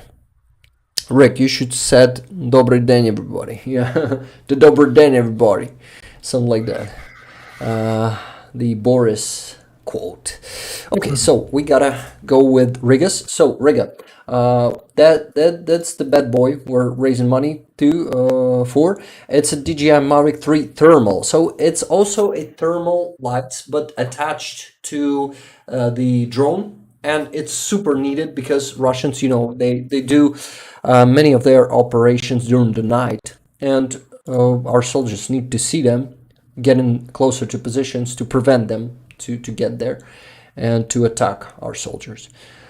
So Yuppie said, gotta go. Ran out of beer. Catch you next time. Have a good one, Yuppie. Hey, Yuppie. Bye. Been glad to see you here. By the way, Yuppie, I think we met Yuppie here before, but I'm not sure. I gotta specify Yuppie. I mean, ask Yuppie, because I was a bit confused there, and I usually forgetting people's names, and especially their nicknames. So, and of course, when I'm tired. So next time, I'm gonna be sure to know who Yuppie is. Eurovision, Riga says yes. What about Eurovision? And yeah, maybe. Oh, yeah, I missed a message from Mushroom Manny. If you guys haven't heard of M, check out the song Bavovna by Skylark. Sorry. Can you please send this Bavovna song here? I mean, the link to it in the chat will appreciate that. Thank you. Yeah, that'd be awesome. And oh my god, I'm so exhausted. We gotta send Riga's donation. Just a second. It's 11:44. I gotta transfer it from my PayPal to to my card. Just a sec. Oh my god. sorry guys for whining. But it feels. I know. I'm trying not to as well. It's been a long one. That damn professional streaming, it feels exhausting. It actually does, you know. Until you do it, you don't really realize. Yeah. It requires a lot of energy, for sure. Yeah, it is. It is. Those people, there's a type of people who are always energetic and they're perfect streamers. And yeah, I'm not one of them. I'm always tired. Like, we're both not. opposite. We're both not one of them, definitely. No. Okay, I've sent 418 hryvnias. Rick, I hope you're performing for Ukraine in next year's Eurovision. On that note, I gotta head out for the second time. Slava Ukraini. Have a good one, Charlie. Героям слава, Charlie. And we hope to see you here again in half an hour. No, we're not. We gotta finish this stream. Definitely, we gotta finish it. Oh my god, this was, so far it was the best stream we had. Yeah, this is awesome. Thank you guys. And I'm so excited to see what kind of streams can happen this year. Oh, totally. Yeah. Because, we're moving. Yeah, we're advancing. Oh, for sure. This is just, it feels so exciting. Definitely. Okay, so, oh my god. My god, 418. Yeah, I just forgot to finally do it. Okay, let's go here and add 418 hryvnias from Riga. Riga, thank you so much again. And we're doing what? And we're scanning this QR code. Okay. And my tone is getting whispery. Do you want to hear me whispering? Is it an ASMR already or not? Yeah, the Rick Carl ASMR stream. Yeah, 417 friends are coming. Just be patient, please. And they are almost there. Yeah, when I'm tired, I'm starting to do weird things like this one. So if you like this, better make me tired. And making me tired by donations to the drone is something, it's the best way to do it. Yeah, definitely. It's the best way to support our soldiers on the front lines. And we definitely gonna win like this because you guys are just amazing. Being here with us, being supportive, being, interested in Ukraine, in Ukraine's tragedy and resistance also. Not only tragedy, but bravery. Inevitable victory. Yeah, and inevitable victory. So, 91,800 plus 418, it's going to be 92,000 and something around 236. Yes, exactly the number, 92,236. Thank you. Thank you, Riga. When you were singing Ukraine next entry, what do you mean by that? Probably in Eurovision. In Eurovision? Oh, well, let me know. Yeah, of course, I had only one lesson, one singing lesson last year, sorry, in 2022. And yeah, I actually saw that I have potential. I just need to train and to take more lessons and to constantly practice. And that's what I don't do at all. I was doing it like for a week after the lesson, and unfortunately I stopped after, because you gotta constantly motivate yourself, and unfortunately I had not enough motivation for that. Okay, so I see Frankie is asking me how am I, and I'm great. It was a super productive stream. Not only this is awesome. Yeah, thank you guys for the donation. It's the biggest sum we raised yet. We never had such a generous donations in general. I mean, we had some general donations, generous, not general. But like today, this is something new. We really appreciate everyone who's been here. Once again, I'm gonna repeat myself. This was an amazing stream with amazing co-hosts. Yeah. Yeah, and thank you again, Frankie. Thank you again, Coen. Really nice to meet you guys, man. Thank you, guys. So we gotta fall asleep right here under this table, I guess.